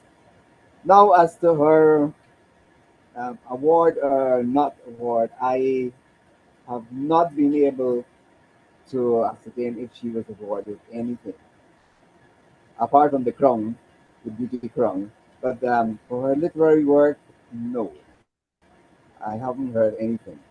Deserving, yes.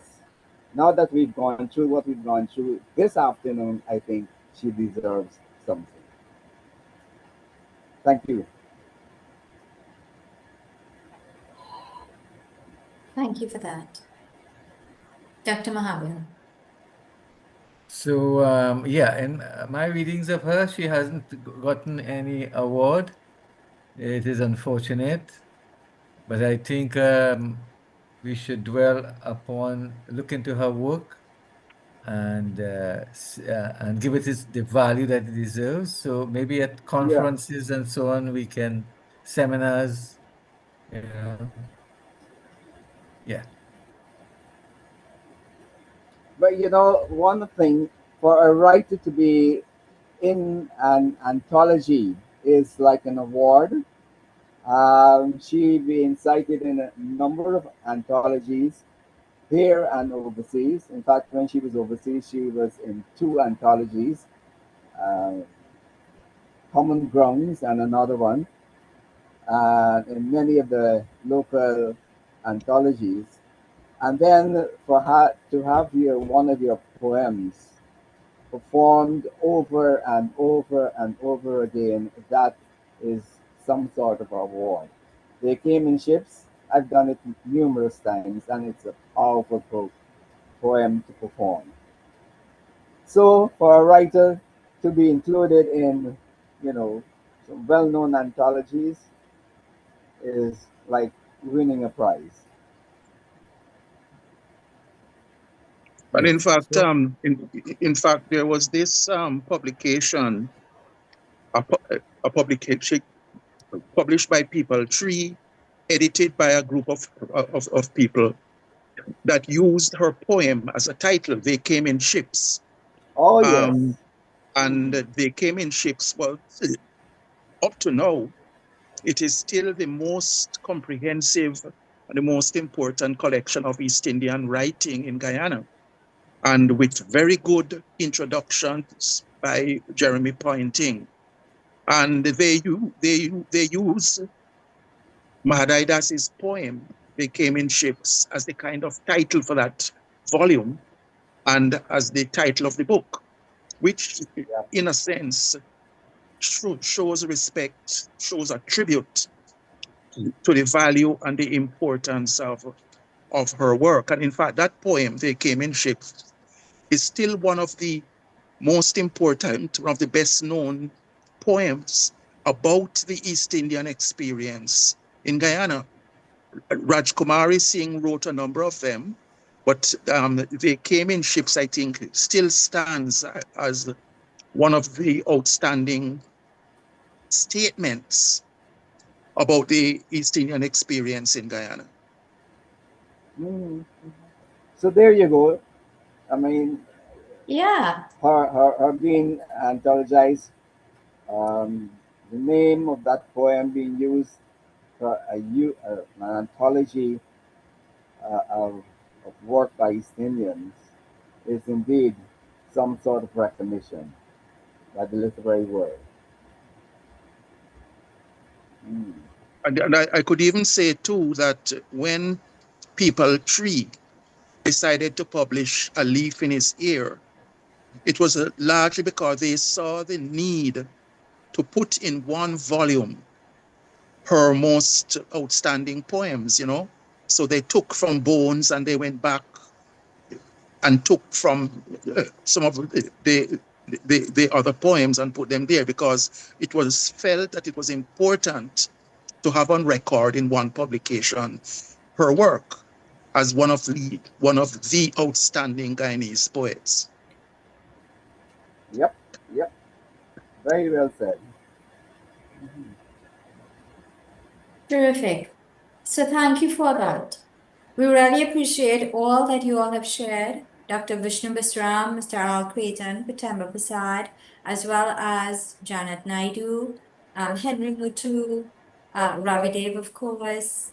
Kumu, thank you for raising that question so that we know now that despite the fact that she may not have received awards directly, her work is certainly deserving and has been receiving awards on its own. So I want to thank you all very much for allowing us the opportunity to share a bit with you about Mahadai Das's life and her work. And at this point, I want to turn you all over now to Ashley Sinanan to formally close. Thank you very much. Yes, I truly appreciated today's forum, mainly because I'm also a literature student. Literature is something that is very close to my heart. It's been so since I was in Form 4. And I want to add to what Mr. Bisram was saying earlier about CSEC and including this into CSEC.